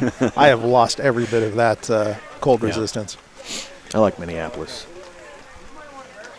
How close to Denver were you? I lived in Denver for a while. Oh, you were in Denver, yeah. Okay. And then actually moved here from the mountains. So here's Cam ready to go with a -5. I was in Denver for work in February. My wife came with me, and she wanted to go over to the Red Rocks, but it snowed. We couldn't go. Puts it back in the positive there. Cameron now with a 1. Yeah, sometimes you look at the scoreboard and you're just like really grateful that you're only down 6 after 3. Yeah, because you feel like you're not playing particularly well, but then you look around and say, okay, the weather's affecting everybody. Yep. But Doug right now is a nice start, three throws in. There you go. That'll get you back into it. We're tied up here, 13 apiece between Nate and Doug. I think Dave Augustine might have some inside information here. He said he was betting on Webb this round before it even started, so he knows something about Doug there. There's a ping and a catch for Cameron, and he's right back in. He's right back in it, yeah. I think that came up and kissed it. No? Nope. All right. That's twice in a row now that he has almost touched it, but not quite. Rob just came over and stole one of the cookies. You've got a 50-50 shot at that oatmeal raisin now. Oh, no, I've got a 0% chance of eating that oatmeal raisin. Because even if that's all that's left, I'm not eating it. There's a ping. Taking my son out for ice cream tonight. That's where I'll get my sugar. Save it up, Nice. Yep. Remember when we didn't have to save it up when we were little? Yeah. Ping, no catch. All right.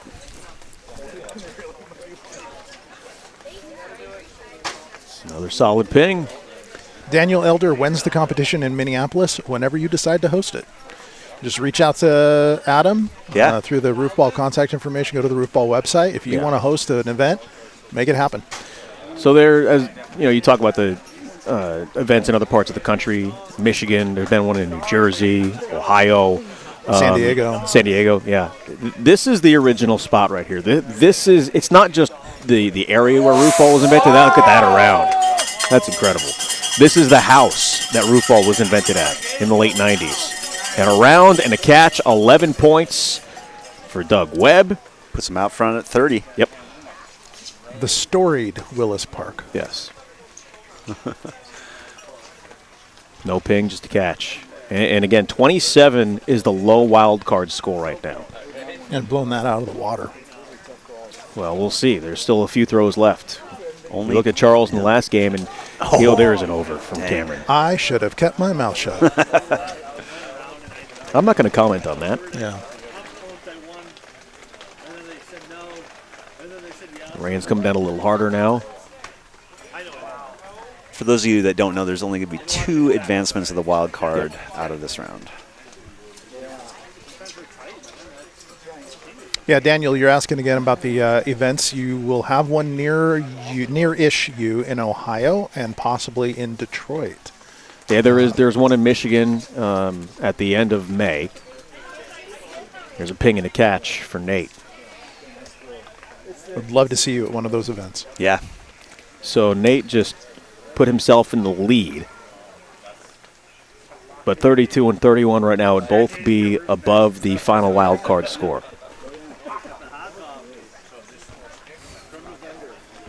So they could basically just, as long as they don't throw it over, they'll both advance. Cameron says he couldn't find the ball. What are we doing on time here? It's a little after 4 here. Yeah. We have an international incident brewing here. What's that? We have somebody claiming that Canadians invented and have been playing roofball competitively since the 60s. Okay, well, I mean, I think there's been some form of roofball being played since the invention of roofs and the invention of balls. So I don't doubt that. But where's the proof? If it's not on the internet, it doesn't exist, right? I believe that's the case, yeah. And here we are after 8 rounds. We have a tie at 32 between Nate and Doug. Yeah, find me a video older than 1999 of people throwing football up on the roof. Show me the grainy footage from the 60s, the black and white. There you go. Well, actually, it wouldn't be, well, depending on when in the 60s, I guess. Yeah, everybody's carrying those camcorders back then. Ooh! That's a strong ping. Man, I mean, a little too late, but it looked good. It did look good. That's one for the highlight reel right there for Cam. Yep. Big throw here from Doug. Ping. And no catch. But he does get 5. And he takes the lead with 1 throw remaining. But Nate and Doug right now still with a wild card lead. Actually, they both have clinched because, well, that's it right there. Nice. There's a catch. So Nate, with his final throw, at the very least, will be a wild card as he takes a 2-point lead. Look at that arch. Wow. There's a ping straight up. No, it wasn't a ping. No. Nada. Nothing. Is that scoring correct? Is it 39?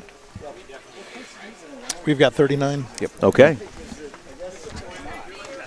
There's a ping over. Ping over, I believe. No ping. It's just an over. Oh, that drops it's just him an down, over. man. It does drop him down, but he will still be in a wild card spot. So Nate will win. He will advance to the semifinals. Doug finishes second in this game, but he will be a wild card. So, Matty, as you're looking at the... hold on. Before you do that, Beth is standing by with Cam, so let's send it over to Beth. Sounds good. Thanks, Travis. Okay, you put in a heck of an effort, Cameron, but it just wasn't enough today. How do you feel about your performance? You know, Beth, I feel good. It was great.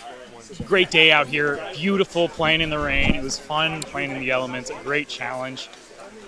Unfortunately, a couple went too far into the rainbow.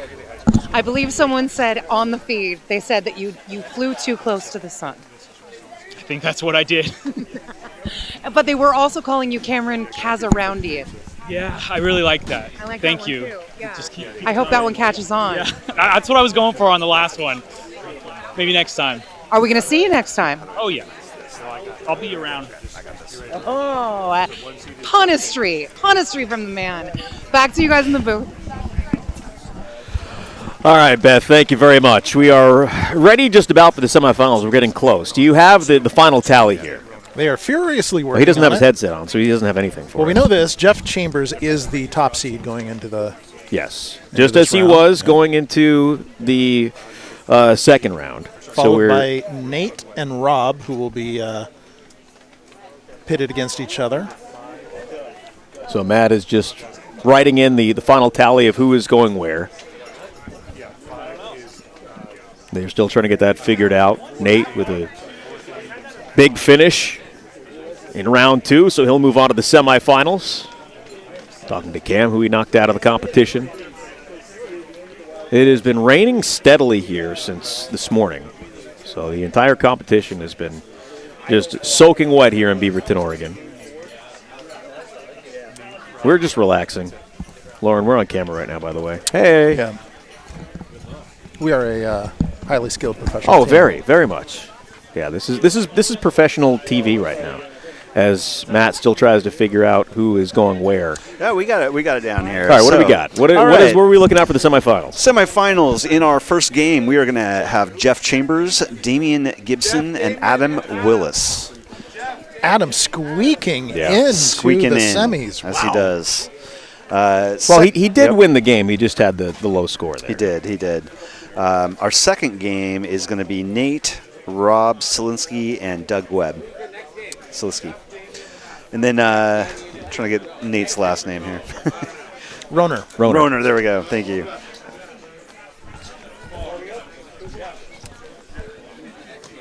So as we get ready here, we look at the final 6 players. You know, Lauren, who stands out to you as we look at the final 6 here that's your favorite? If you could bet on Roofball, which I'm sure you could bet on anything. I'm sure you can. Where would your money go? This is a tough one this year. I really like the way Rob is throwing the ball. He seems really confident right now, and he's chasing that career cow. So I might give him the edge. On the other hand, the guy who's practicing right now, warming up, Jeff Chambers, he feels like he's been on fire and consistent all day, so I wouldn't put it past him. Yes, but it is hard to have the best score in every round. He had the best score in round 1. He had the best score in round 2. So while he has been playing very well today, it's tough to keep that up. Yeah, and your arm does tire. I mean, we talk about this, like, people come out here, they think it's just going to be fun. You make it through 2 or 3 rounds of this, your arm gets tired. You've done 30 throws in the game. That's right. And all your warm-ups. Well, you watch the home run derby or the 3-point contest, and they make it look so easy. But when you're taking 150 cuts or you're shooting 73s, it takes something out of you. Absolutely. Matty, what about you? Who do you like in the semifinals here? I got to go with Jeff. Jeff has been on fire. He's got an edge in his attitude. I haven't seen him holding many beers, so I'm going to go with him. I'm going to go with Damien here. And, okay, I like it. He had a good showing in round 2 after a little bit of a struggle in round 1. He's starting to heat up a bit. And he's got that sibling rivalry thing going where his brother's got one in. He wants one now, too. Yep. All right, I think we're just about ready to go for the semifinals, round number 1 of the semifinals, or game number 1 of the semifinals, as Jeff is just getting all dried off here. Just toweling off his balls, and he'll be ready to go. That's important. You got to stay dry. So we have Jeff, Damien, and Adam ready to go for the semifinals of the 2024 Roofball World Championships. Can't wait.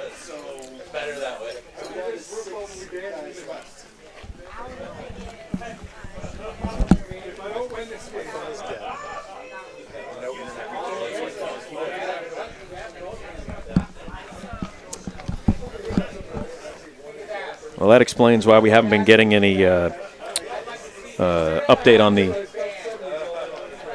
YouTube. Battery life. Yeah, battery's important. All right, his first throw is a ping and a catch. Good start. Wow, there's a ping from Damien. Solid.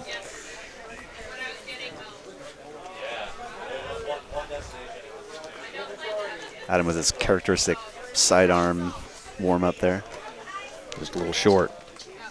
So with the semifinals, the way this is going to work is the 2 semifinals will have a champion and then 1 wild card. There's an inside-out around from Jeff. But he does not get the catch, so he gets 10. So we'll have the 2 winners and 1 wild card moving on to the medal round. And then those 3 will play against each other. And then the top 2 scores will move on to the finals. Damien keeping it close. Yep. With a clutch catch there, just off the concrete. That's a little short.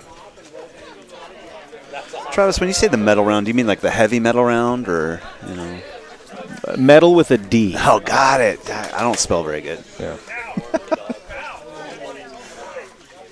Now, what kind of heavy metal round are you talking about?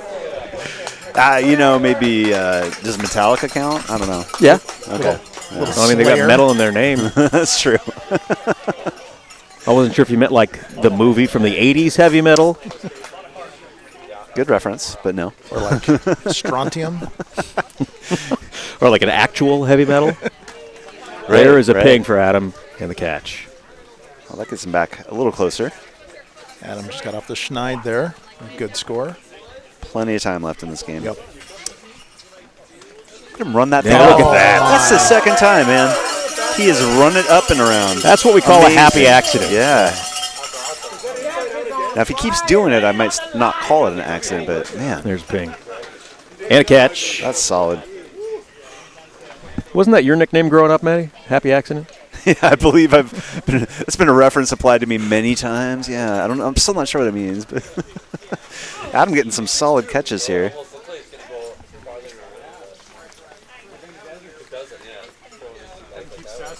I've noticed over the years that Adam has started moving more and more like the mid-40-year-old man that he is. And you're chasing down that ball, and it's maybe the hips don't work quite as well as they used to. Ah, to hell with it. I'm not getting that. Yeah. And that last one was just a catch. He definitely can't be get off my lawn guy because, well, look at the lawn. Yeah. And it's not his either. That's true. But you can almost see the thought process of, is it worth breaking something? Probably. Did it hit? Yes. It did. He's got an interesting throwing style, at least right now. You know, it is. We haven't commented on this enough, but Kevin, our referee, has another solid ping there. For a long time, there was no referee. And from our spot here, we were just trying to guess it. Him being the official voice of the scoring, man, it is so much needed in Roofball. We're happy to have It's him. elevated the game for sure. Yeah. A little short. Oh, he's saying a ping. Okay. Oh, it is a ping catch. I would not have thought that at all, That's but it why is a we have ping the and a referee, catch. yeah. Exactly. Well, and the best thing about it is it takes us out of the line of fire. Yeah. That's a good point. Blame him. I don't want to make those kind of decisions. There's another That's ping. another one. All right. And a catch. There you go. Up to 40. Wow. A couple of rounds helps. You know, the other interesting thing about that is that nobody has really complained about the officials' rulings today, which is a first in sports history. I think that is a first. The day's not over, gentlemen. That's a good point. There's no 2-minute report in Roofball. There's a catch for Adam, no ping. Jeff cruising along with 40 with 3 throws left. It hits the inside of the roof, and he's able to come back and make the catch, especially on that slippery concrete. It is slippery concrete. There's a ping. And a catch. So 33 for Damien. He had a wild card score of 38 in round 2. I will say this, Damien's arm is looking a little bit stronger than Jeff's at this point. There's a strong chance he catches him here in the final few frames. Well, he was my pick. You better not let me down. A lot of times you'll see with fatigue, the ball starts to drift to the right a little bit. For righties, at least. Did it hit? Nope. Nope. Got a catch. So 42 for Jeff. He's got 1 throw left. Solid. There's a ping. And Damien is able to make the catch. So Man, he's got 39. He's right there. Down by 3 with 1 throw left. Adam needs everything. Yeah. He needs a pair of 15s.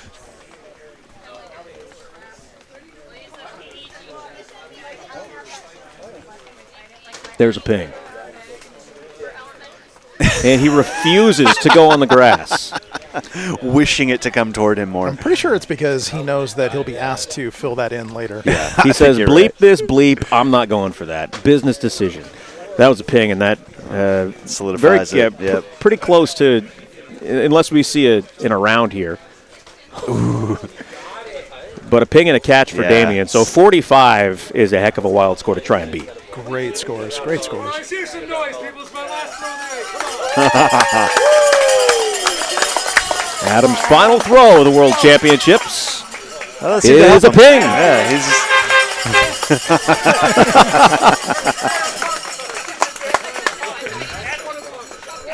all right. Well, that wraps up this game here. So Jeff will move on to the medal round with 48. Damien, 45. That's as good of a wild card score as you're going to find.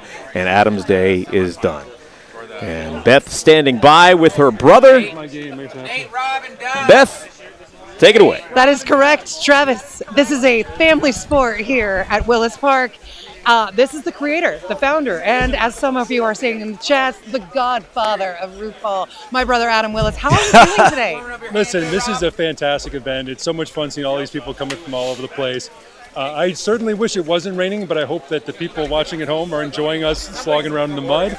And you know, I thought I'd be out in the first round so quickly. This field's so stacked. So semifinal finish, I'm very proud of that. Very excited about that. Heck yeah. The other thing they're saying in the chats is they're saying that no matter who the winner is, the lawn has definitely lost. Do you have any comments on that? The lawn, the shrubbery. Basically, my mom and my stepfather are the biggest losers here today. So we'll have to, but despite the fact they made food and rescued us and burgers and let us play and throw footballs at their roof. I mean, they're taking it in the chin today. But thank you, Mom and Andy. Thank you so much. Thank you, Mom and Andy.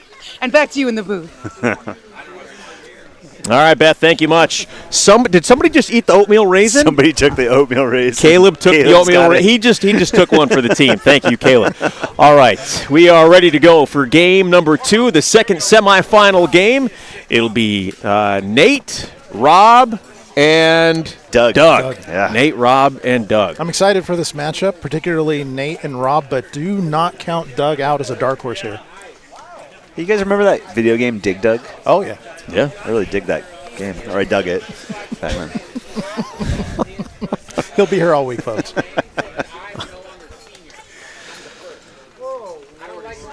It's getting colder. It's getting wetter. It sure is. We saw Devin ditch the rain jacket and hood. Doug is sticking with it, though. I mean, at an event like this, you know, I think it's fair to offer the ladies a little beefcake, and Nate's bringing the beefcake. Well, yeah. Showing off the guns. And you can definitely tell it's cold out here just by looking at his T-shirt. Well, there you go. I don't think he's too concerned about that. We're about 30 seconds or so away from starting the second semifinal. What time is it? Anybody know? 4:30, I'm guessing. All right. Well, I have a watch on. I probably look at that. 4:25. There we go. I'm hoping we get all of this in before I have to go. You know, Adam told me that the last time we had about 4:15 or so was when it ended. So I told the sitter, I'll be home by 5:30. That was a lie. Yeah. You can see on the screen there if you want to participate in a Roofball event. Go to roofball.org, and that's how you can get in touch with Adam. And maybe you can host your own event wherever you may be. All right, ready to go here for the second semifinal. Those three are out. It is not those three. And no, it's not those three either. It is Nate, Rob, and Doug. There, it's those three. Third time's the charm. So it'll be Nate going first. Well, we are all bundled up in our jackets. He is still in shorts and T-shirt. It's a ping with the first throw of the semifinal second game. Cold does not seem to affect that guy. No. Rob's first throw. Oh, that was man. Close. He avoided a lot of good and bad. On that throw. Just to clarify, if it goes over on the lower section of the roof, it's still an over. Doug's first throw. Oh, man. Nope. Gets the point, but no ping. Jeff has already moved on to the medal round. There's another ping for Nate. And Damien with a score of 45 right now. That's the wild card score to beat.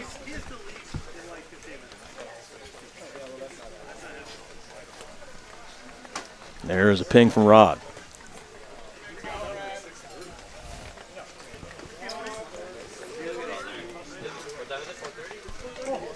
This is a catch multiplier if he can bring it down. Can't quite get there. Man. Joe asks, what's the Federation's plan on getting this into the Olympics? That's a great question. We'll have to ask the founder about that. Another ping and a catch for Nate. Just keeps cruising along. Ping catch is a great way to win a game. Keep doing it. There is another ping for Rob. He makes the catch.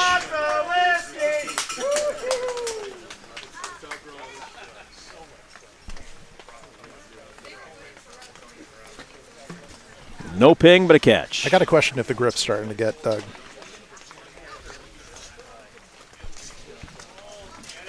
No ping, but a catch there for Nate.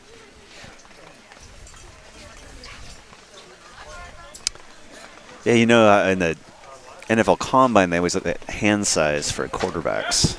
Yeah. And And there more I'm, to that? I'm guessing that comes into play here in this kind of weather. It definitely for these does. athletes here It today. definitely does. Yeah.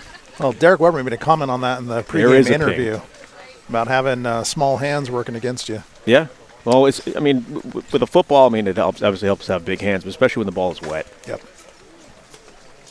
I'm surprised Rob, being a former gymnastics national champion at Penn State, that he's not got the chalk out there. Well, I want to see him do like a back flip catch or something, more acrobatic. I think that's a little late in his career to be doing that. They're giving him the ping there. Ping and a catch for Rob. That was a big one. Ties him with Nate. It's a good call. Halfway through the second game of the semifinals. This is competitive. Doug gets the ping. He needed that and the catch. And he's only 9 down. That's not far. Nope. All he needs is a happy accident. Like that one. That puts the pressure on. That sure does. It's a big time around right there for Nate. What will Rob counter with?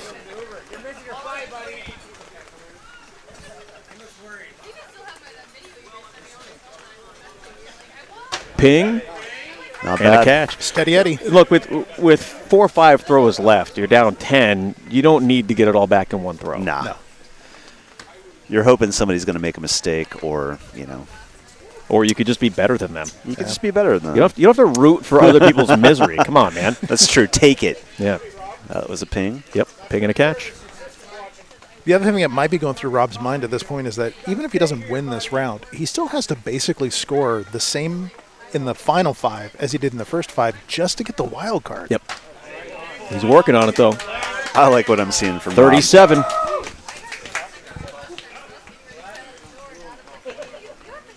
There's a catch multiplier. So this is worth 5 if he can make the catch. He does. There we go. That helps.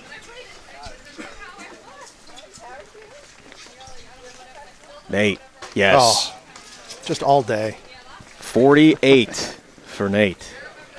Well, that's the winning score from game 1.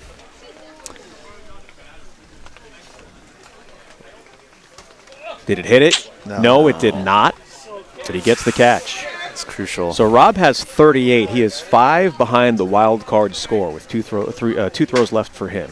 There is a ping and a catch. 26 for Doug. A very respectable score here for Doug. Never give up. Never surrender. Last time it was super close. That's an around. Look man. at that. Gorgeous. 59 for Nate. High score of the day. Yep. We have a potential for a 70-point game here. Very rare occurrence. Very rare. All right. If Rob gets a ping and a catch, that'll put him into the second wild card, or the only wild card spot, excuse me. He got the ping. And the catch. Clutch. Man. He is past Damien for the second, I said it again, for the only wild card spot for the medal round. Actually, he's 1 shy. I thought he had 43. Damien had a 45. Oh, excuse me. Yeah. Thank you. But Rob has 1 more throw. But he needs to catch to tie or ping to win. There is a ping and a catch. 65 for Nate. High score of the day. So thank you with the correction there, Matt. So a catch for Rob will tie him for the wild card spot. A ping will vault him into the medal round. He's not going to play it safe. He's going to go. There it is. Ping. There we go. Rob is into the medal round, and he makes the catch. Look at that. A 50. The wild card score is 50. There's a ping and a 33. Very 32, respectable. excuse me, for Doug. All right. So Nate and Rob will move on. And with Rob moving on, that keeps one Oregonian alive. So 65, in the history of Roofball, there's only been 47 games of 60 points or more, so that's a significant score right there. In 66 events, 47 total scores. That's correct. All right, let's send it over to Beth. She's standing by with Rob. Oh, am I interviewing Rob too? Who is it, me or Doug? I was going to do Rob. Well, she's standing with Rob. Yeah, so no, we're going to do Doug. Dougie Doug Fresh. What's up, man? All right, thanks, guys. Doug, barely made it. I mean, you made it to the semis. How are you feeling? Pretty happy. I mean, I actually didn't even win a game today, yet kept going, so that's always nice. Rode that wild card to glory. Yeah, exactly. Yeah.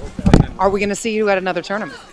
Yeah, I'm going to be there for the Seattle one this summer, so I'm looking forward to that. Are we going to see you back at Willis Park? Oh, yeah, for sure. I'll be back here.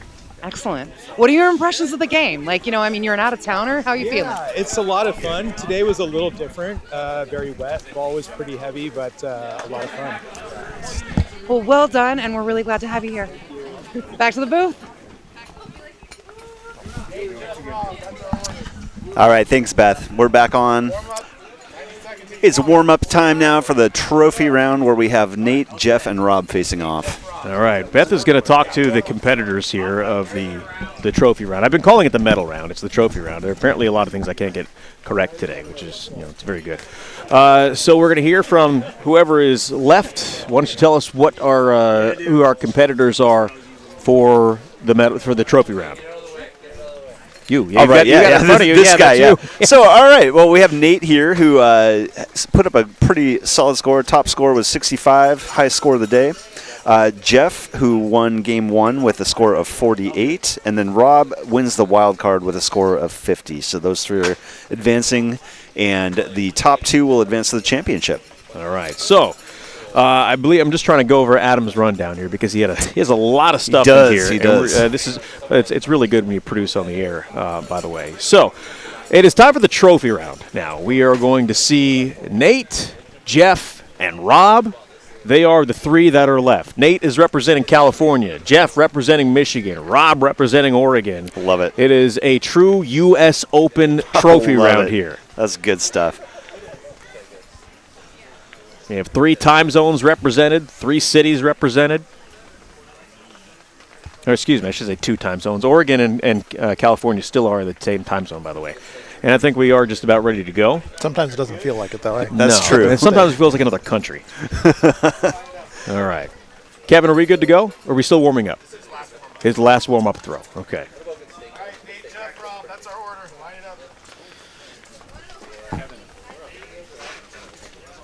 Lauren, did you take Rob in this? I think I heard you say Rob was your pick? I said Rob looks strong. So did Jeff. I guess I didn't pick one specifically. You know what? If I'm going to call it now, I'm going with Nate. Okay. Actually, yeah. Because based off of that last round, I gotta agree with you, dialed man. in. He sure was. All right, here we go. The trophy round is underway. The first throw is a little short. And by the way, what the trophy round means is that everybody who's left gets a trophy.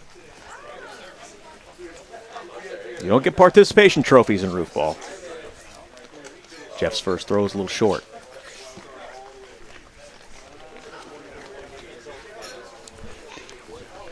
The top score of the day was a 65 by Nate in the semifinals. There's a ping from Rob. Ping catch.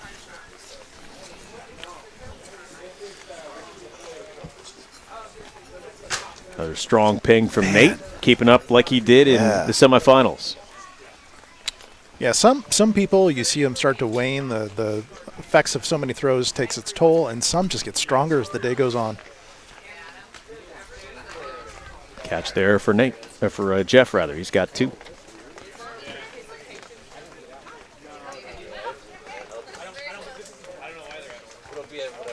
And there's a catch for Rob. Question coming in, how many points for breaking the vent? Yeah, that's a good question. It's happened a couple of times. Yeah. Oh, that's huge.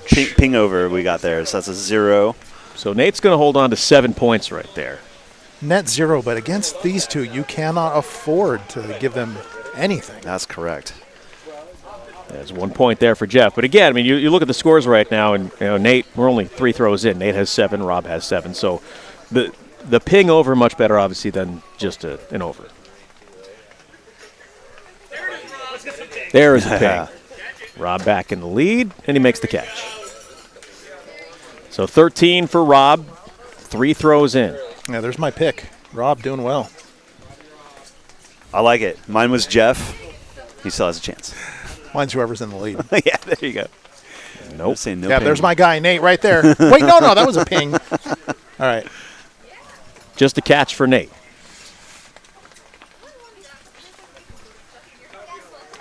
There is a ping. And no, he can't make the catch. Slipped out of his hands. Yeah, it sure did. That's but he gets 5. Rain there. But at least, Jeff willing to go into the grass, something that Adam was not. That's true. There is a ping. And another catch for Rob. He's got 19, cruising along.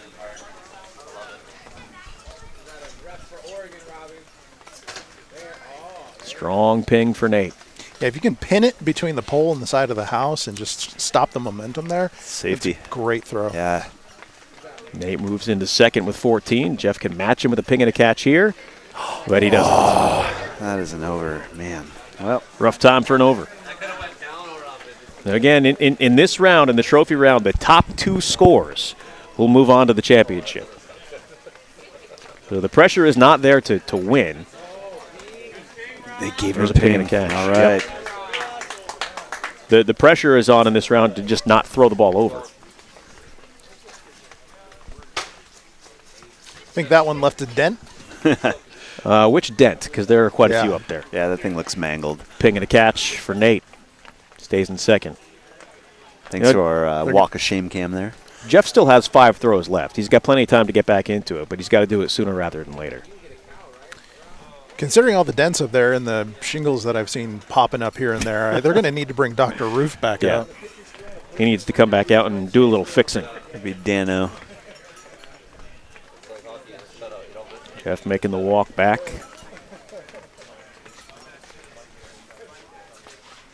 Trying to get it done for the state of Michigan. All of Michigan's holding their breath.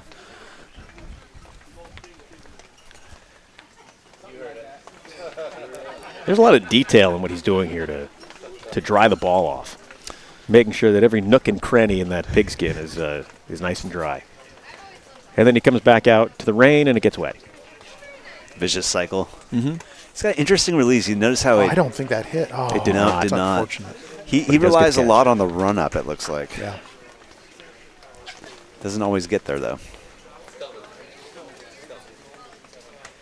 Rob does not get the ping, but he makes the catch. So he's got a 6-point lead with 4 throws to go. Goodbye, lead. Man. And Nate makes the catch. Tied up. All right, let's see what Jeff can do here to try and get himself back into this. Time's running out. That's he how gets you do the ping. it. Yep. And a catch. Into double digits. Now he's got to hope the nerves between Nate and Rob start getting to him and they start making some errors, fighting each other. I haven't seen those nerves. No. But you have seen it happen before where the top 2 get into this. Oh! He does get the backside ping, does not get the around. It was close, and he makes the catch. Back into first place. You see it where the top 2 get into a fight with each other and they start trying to out-throw each other. Which is totally unnecessary in this round. Yeah. Ping and a catch. Tied again.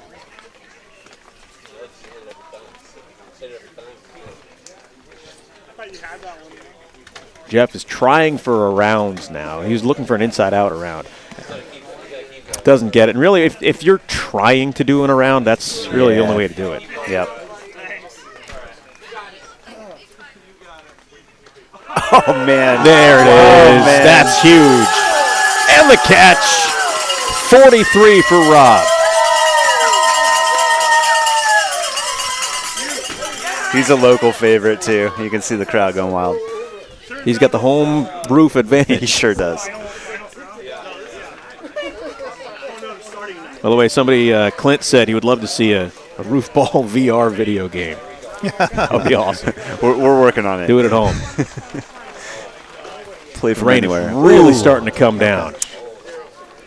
Nate doesn't get the point there, but he is a lock at this point for the championship round. Jeff makes the catch.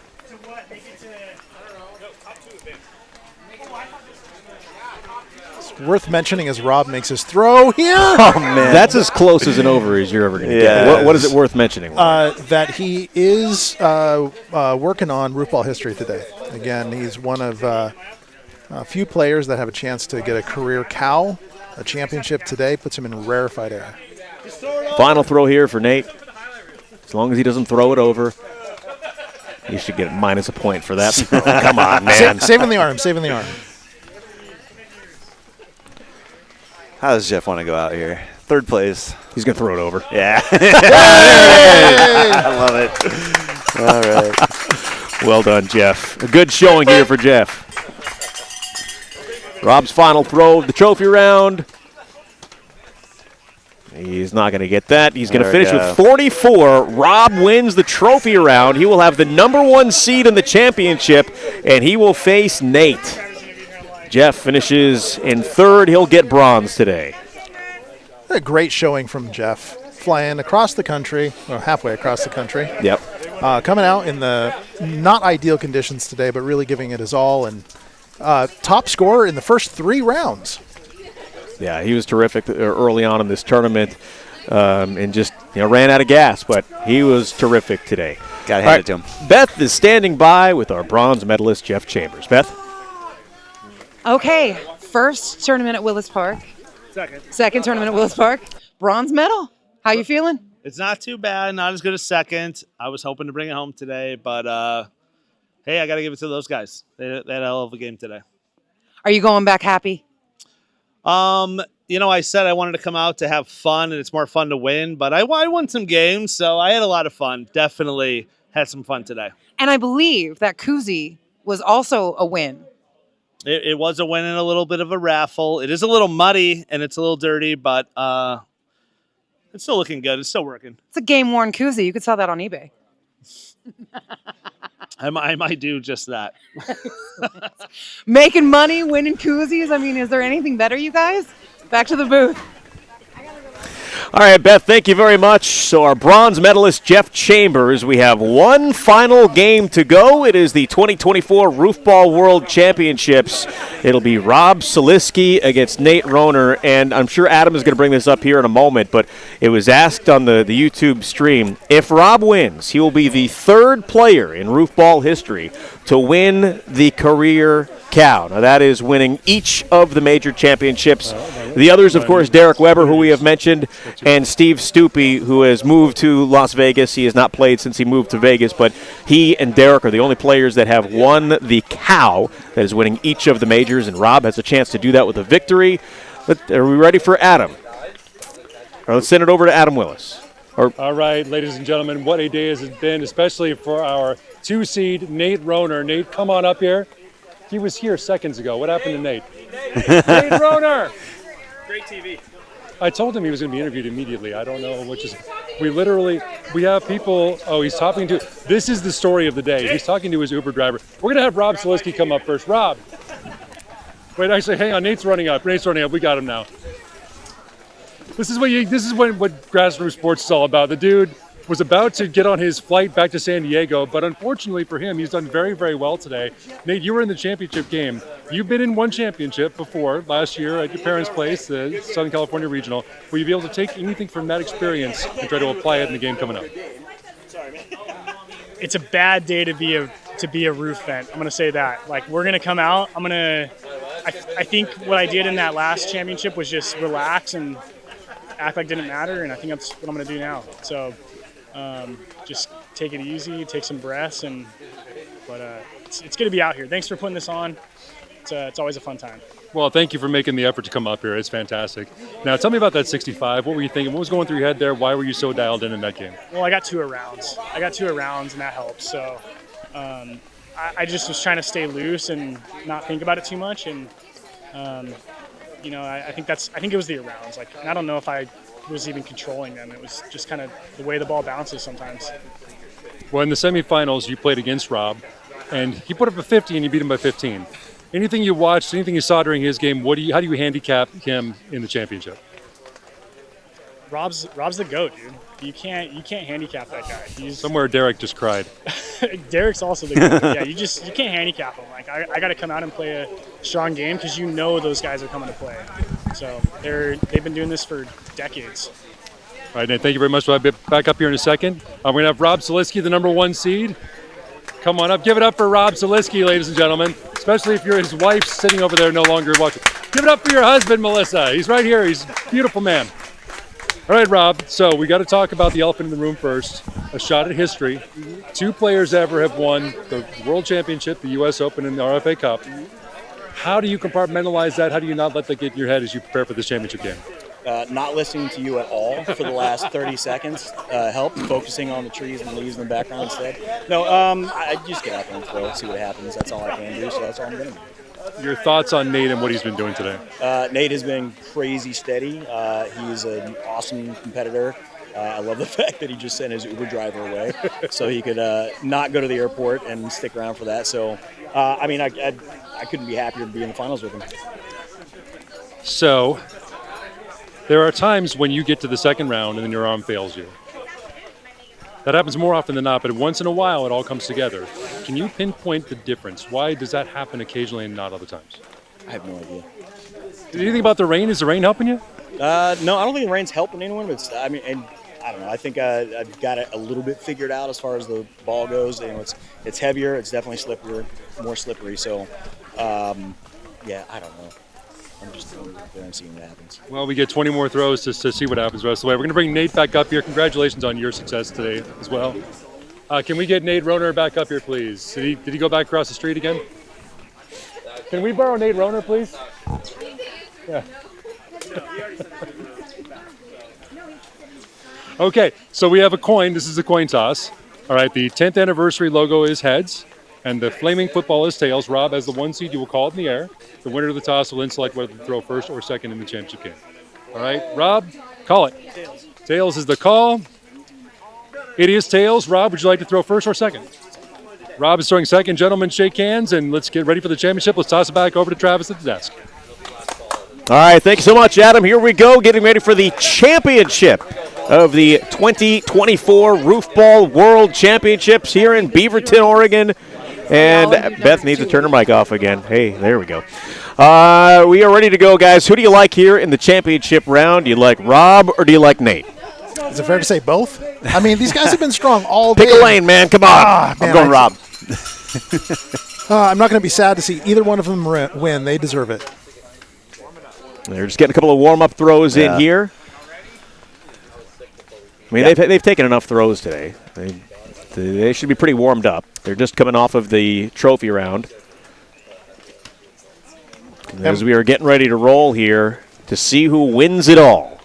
Who is going to be the champion here in the first major tournament of 2024? I'm going to go ahead and be a little bit of a homer and say I think, I'd like to see Rob win it. Get that career cow. Root for the hometown guy. You look at Nate. He's got a lot of good roofball years ahead of him. I don't know how many Rob has left. It's not like he's dying. Like, said that. Man, I don't know how much time he has left. I hope he can do this. We're ready to go, Kevin. By the way, you mentioned the cows. Derek Weber has three. He would have a fourth if he would have won today, but yeah. All right, here we go. Championship underway. First throw. Ooh. Did it get it? Yes, it did. Excellent. It is a ping and a catch. Now, these two were neck and neck with big-time scores in the trophy round. We'll see what happens here in the championship. First throw from Rob is short. Now, what you don't want to do is see your opponent score big early and then feel like you have to catch up. You just got to keep playing your game. There is a ping. Wow. Brushed it. And a catch. Now, you guys, well, not you guys. I shouldn't say you guys. Lauren, you keep talking about Rob being the hometown guy. There's another ping for him, or a ping for him. Nate does not have the fan base here because he did fly up for this game. So he needs a little support, too, here. Absolutely. Oh! The first wipeout of the day. That was somehow the first one. And the guy with shorts on, too. Yeah. All right. But speaking of support, let's get a shot of his back. His Uber driver is going to be so thrilled. Oh, my God. You might need to borrow a towel. Take a quick shower. Get the hose out. He got instantly drenched. And muddy. Oh, nothing. Nothing but a catch. Just 1 point there for Rob. Now, do we need to petition that at Willis Park they put turf in? Not a bad idea. Maybe Nate can speak to that. Yeah. And for any of those who are hosting events in other locations, if you think you're going to be experiencing something similar, man, put some kitty litter down or something. Yeah. It's like the old NFL films with all of the mud. Yeah. We'll see if that affects the muddy field of Willis Park. Still pinging away. Yep. 18-8. I think Rob's going to turn it on here. Let's You can see. see the determination. Big throw. Oh, you weren't nearly went kidding. around. It Backside does get a ping. backside ping. And a catch made by Rob. He needed that to stay close. It's right in this. Nice throw. Yeah.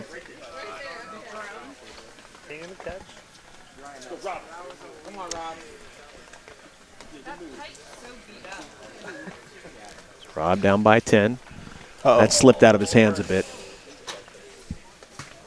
Rob kind of dances up to the line when he throws it. He has a specific set of moves there. 10-point lead, halfway through. You can see that gymnast footwork. In Yeah, the, you sure in can. the lead up. Yeah. A 30-14 lead for Nate Commanding Roner. lead. Commanding lead. Nate, who hails from Southern California, looking for his first Roofball Major Championship. Well, Rob, who is originally from Pennsylvania, but has been in Oregon for many years, trying to complete the cow. National champion gymnast. He does not get it. Boy, So he just close. needs to score. Yeah. Oh, that's tough. Boy, I've been there, Matty. I think you've been there too, Yeah. where you get up there and you just have like 3 or 4 rounds where you're not scoring points. It just starts eating at you. It sure Yep, does. especially when your opponent keeps getting pings. Yep. Yeah, and right now it's not about advancing, it's about winning it all. So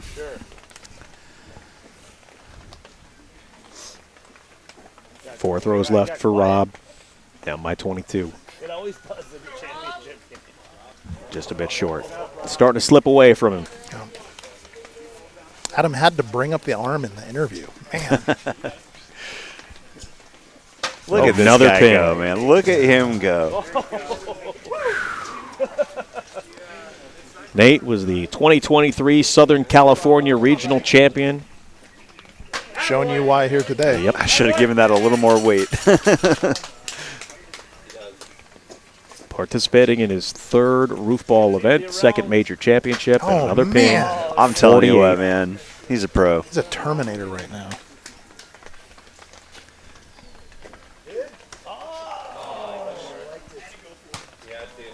Yeah, Rob feels it. All right. A 65 in the trophy round. A little short. He's got 49. If he gets a point in, well, that was the last throw. That was the last That was throw. the last one. That is the championship throw right there, guys. Rob is going to make the catch, and it is over. The 2024 Roofball World Championship goes to Nate Roner. His first major championship in Roofball history. Big smiles as he embraces his opponent, Rob Soliski. Nate Roner is your champion. A sigh of relief. Give it up. First of many, I think, for Nate. I think so, too. That guy's got a championship arm. As they set up for the trophies, Nate getting dried off, getting rid of all that mud. Being asked for autographs. You guys are awesome. Congratulations, Nate. Well done. Thank you. Thank you, guys. Nice work. I got an extra. All right, Nate's going to sit down here with us. Congratulations to the World Championship. First of all, how are you feeling? Are you cold? You're the only one wearing shorts and a T-shirt. You're muddy. This is a little colder than you're used to. How are you feeling? I'm feeling awesome, man. I came up here hoping to bring the win back to my family. It's hard to leave 3 kids and a wife who just had a baby, and I think this is the only way you can come back as a winner, and it feels really good. It's a bad day to be a roof vent. How old is the newborn? He's a month and a half. Wow. He's a month and a half. Congratulations, man. Congratulations. Yeah, so no, it feels really good. The guys, everyone was playing really well. It's a tough crowd, and it's humbling. You know, they're all really good players. So the fact that I came out was awesome. Matt, you got a question for him? You know, I just want to know, was it worth it, that spill in the mud? 100%. 100%. I brought one pair of backup clothes, so I'm going to throw them on and And I feel bad for the person sitting next to me in the plane, but I'm a little muddy. You got a story to tell there. Yeah. Yeah. All right. He's got to get to a trophy. Shout out my wife Kimmy, my kids Jones, Scarlett, and Warren. Thanks for letting me come out. Absolutely. Congratulations. Congratulations. All the best. All right, he's got a flight to catch, so and I got to get home to the babysitter You sure too. do, okay. So we got to get Nate over there so we can accept his trophy and his championship. Let's send it over to Adam Willis.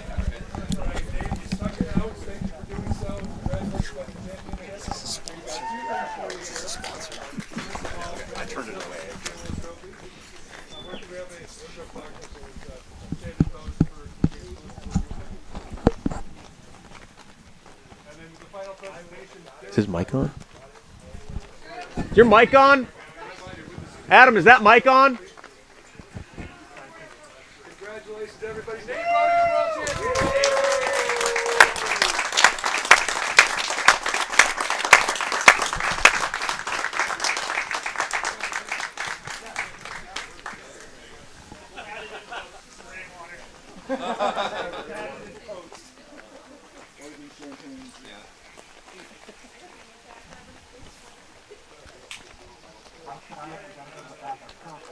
All right, the microphone is not working, so we'll hang out here for just a minute as Nate accepts his trophy. Let's take a shot of Nate over there while he is holding the Roofball World Championship trophy. The trophy has had to expand over the years because all of the names have been added to it, much like the Stanley Cup, although they take some of the ribbons off of that and put new ones on. That is a very prestigious trophy, guys. Yeah.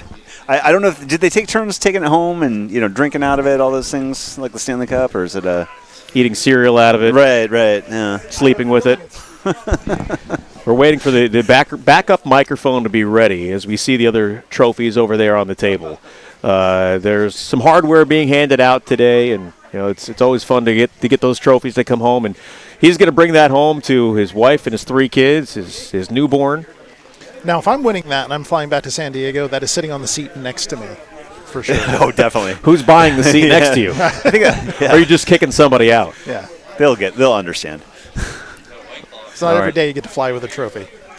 All right, I think we're just about good to go over there. No, we're not. We're getting there. We're close. Sometimes it happens live TV. You don't often have live TV in somebody's front yard. So it sounds like the microphone is good to go. Let's send it back to Adam. Right. Not sure what all was said and what was missed before, but I just want to give it up one more time for Nate Roner, your 2024 Roofball World Champion. Nate, your final thoughts and your thoughts on winning the Susan J. Willis Memorial Trophy. Super happy. It was worth it. I came out. I didn't think I was going to win, but I wanted it, and that's what matters. You got to fight for it, and I want that to be a lesson to my family, my kids. Even if you're not the best athlete, you could still have a chance, and you can always come away a world champion. Let's go!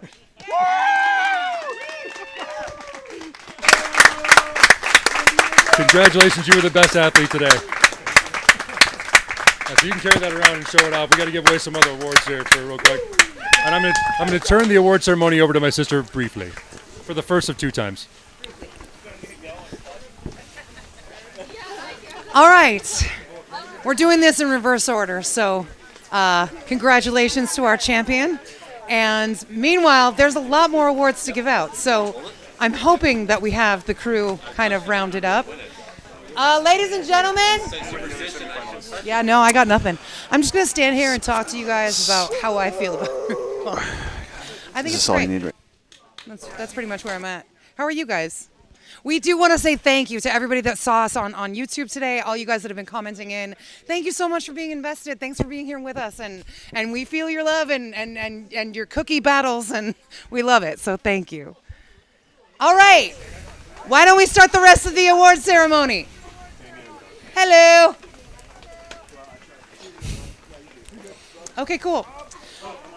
No. We're going to start with semifinalists, correct? And it's Damien, or no, you. Okay, great. There were a lot of incredible players in the field today. I mean, insane. This was a crazy loaded field. And nothing says that more than the fact that I'm about to present a semi-finalist trophy to the inventor, the godfather, the roof father, whatever you want to call him, my brother, Adam Willis. Congratulations. Hell yeah.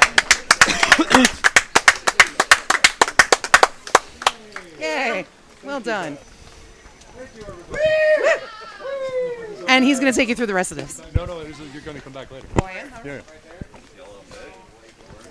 All right, my favorite thing about this tournament is that players came from all over. And our future host of the Washington Regional on July 20th of this year, Doug Webb, a fellow semifinalist. Doug Webb, come on up. There he is. Give it up for Doug Webb, everybody. Over here, sir. Your second major, congratulations on getting some hardware, and your thoughts on your performance today. Yeah, I feel like I've been knocking on the door the last couple times, so it was. I feel like I'm getting close, but like I was telling you earlier, it's nice to get this far today when I didn't even win a game, so I'll take it. Congratulations once again. We'll see you in a month or so. All right, Doug Webb, everybody.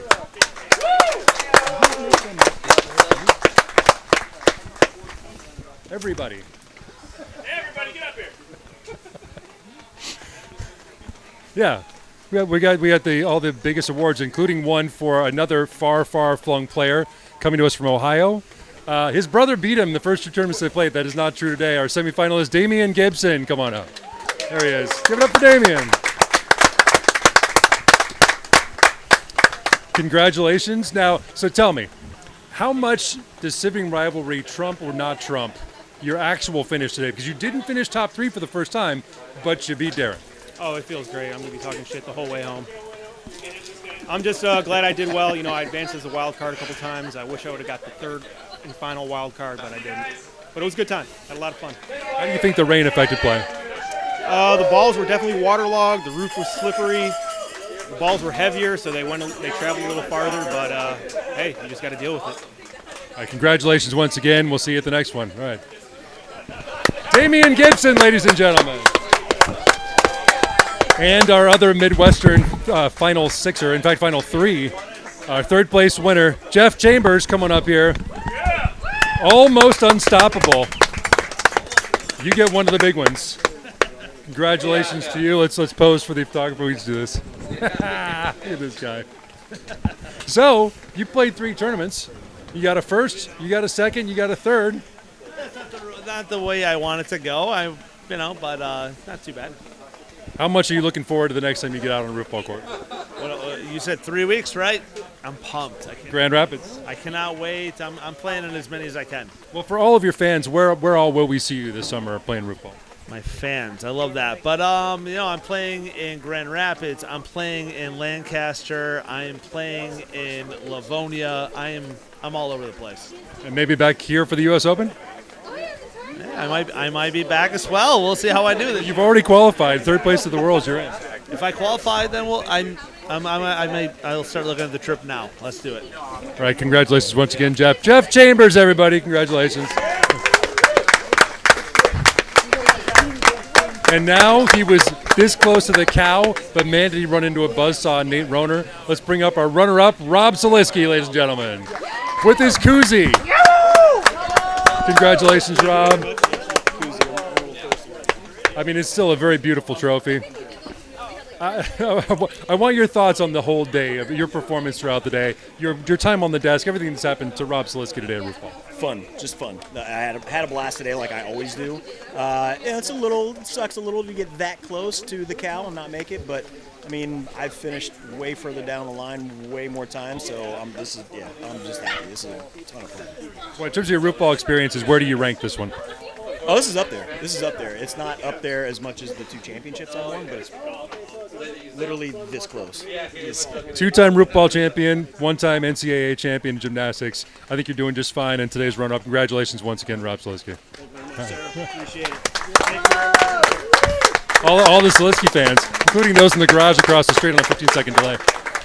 We got one more award to give out, and for that, I'm going to turn things back over to my sister, Elizabeth Margaret Willis. You'll see why soon.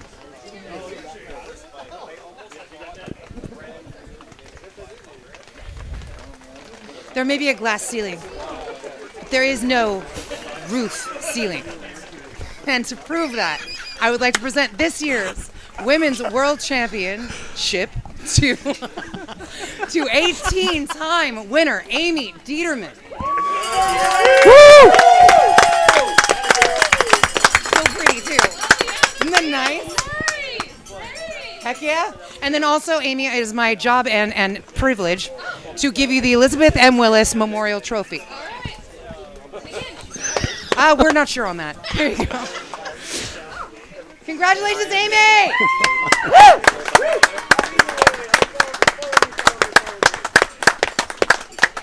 Adam, is it time? Should we all get together? All right. Everybody needs to come over here then, right? I'll talk to you. No, everyone go over there. Over there. Okay, so I go over there. You can take your loot and go over there. Yeah. Yeah, come on out. Especially, I need two people specifically. We have one more group to acknowledge here today. We need him especially. Okay, we're about to give the biggest cheer of the day, but before that, we need like the 1.001 cheer of the day. All right. Ladies and gentlemen, let's give it up to the people who have sacrificed much for Roofball. Today, their lawn, part of a tree, a lot of their time, hamburgers, hot dogs, cooking. Come on out. Susan Willis, Andy Miller, the owner, operator, and facilities manager. One go. And over there, Marta, our cruise director as well. All right, so one last thing. We're going to turn right behind me for a ceremony that began, I'm not sure why, back in 2007-ish. I think Beth caused this. But one more time here at the 2024 Roofball World Championships. Thank everyone for sticking with us all day on this momentous and rainy occasion. And now, one last time, let's go over to those guys there.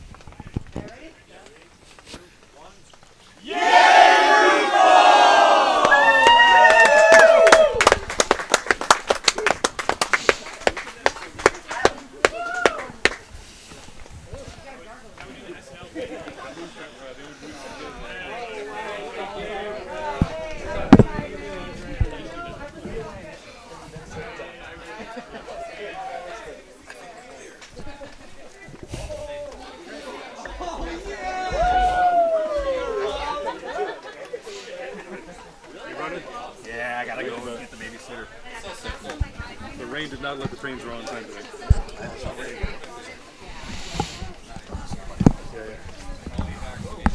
Thank you. This was awesome. Yes. Thank you.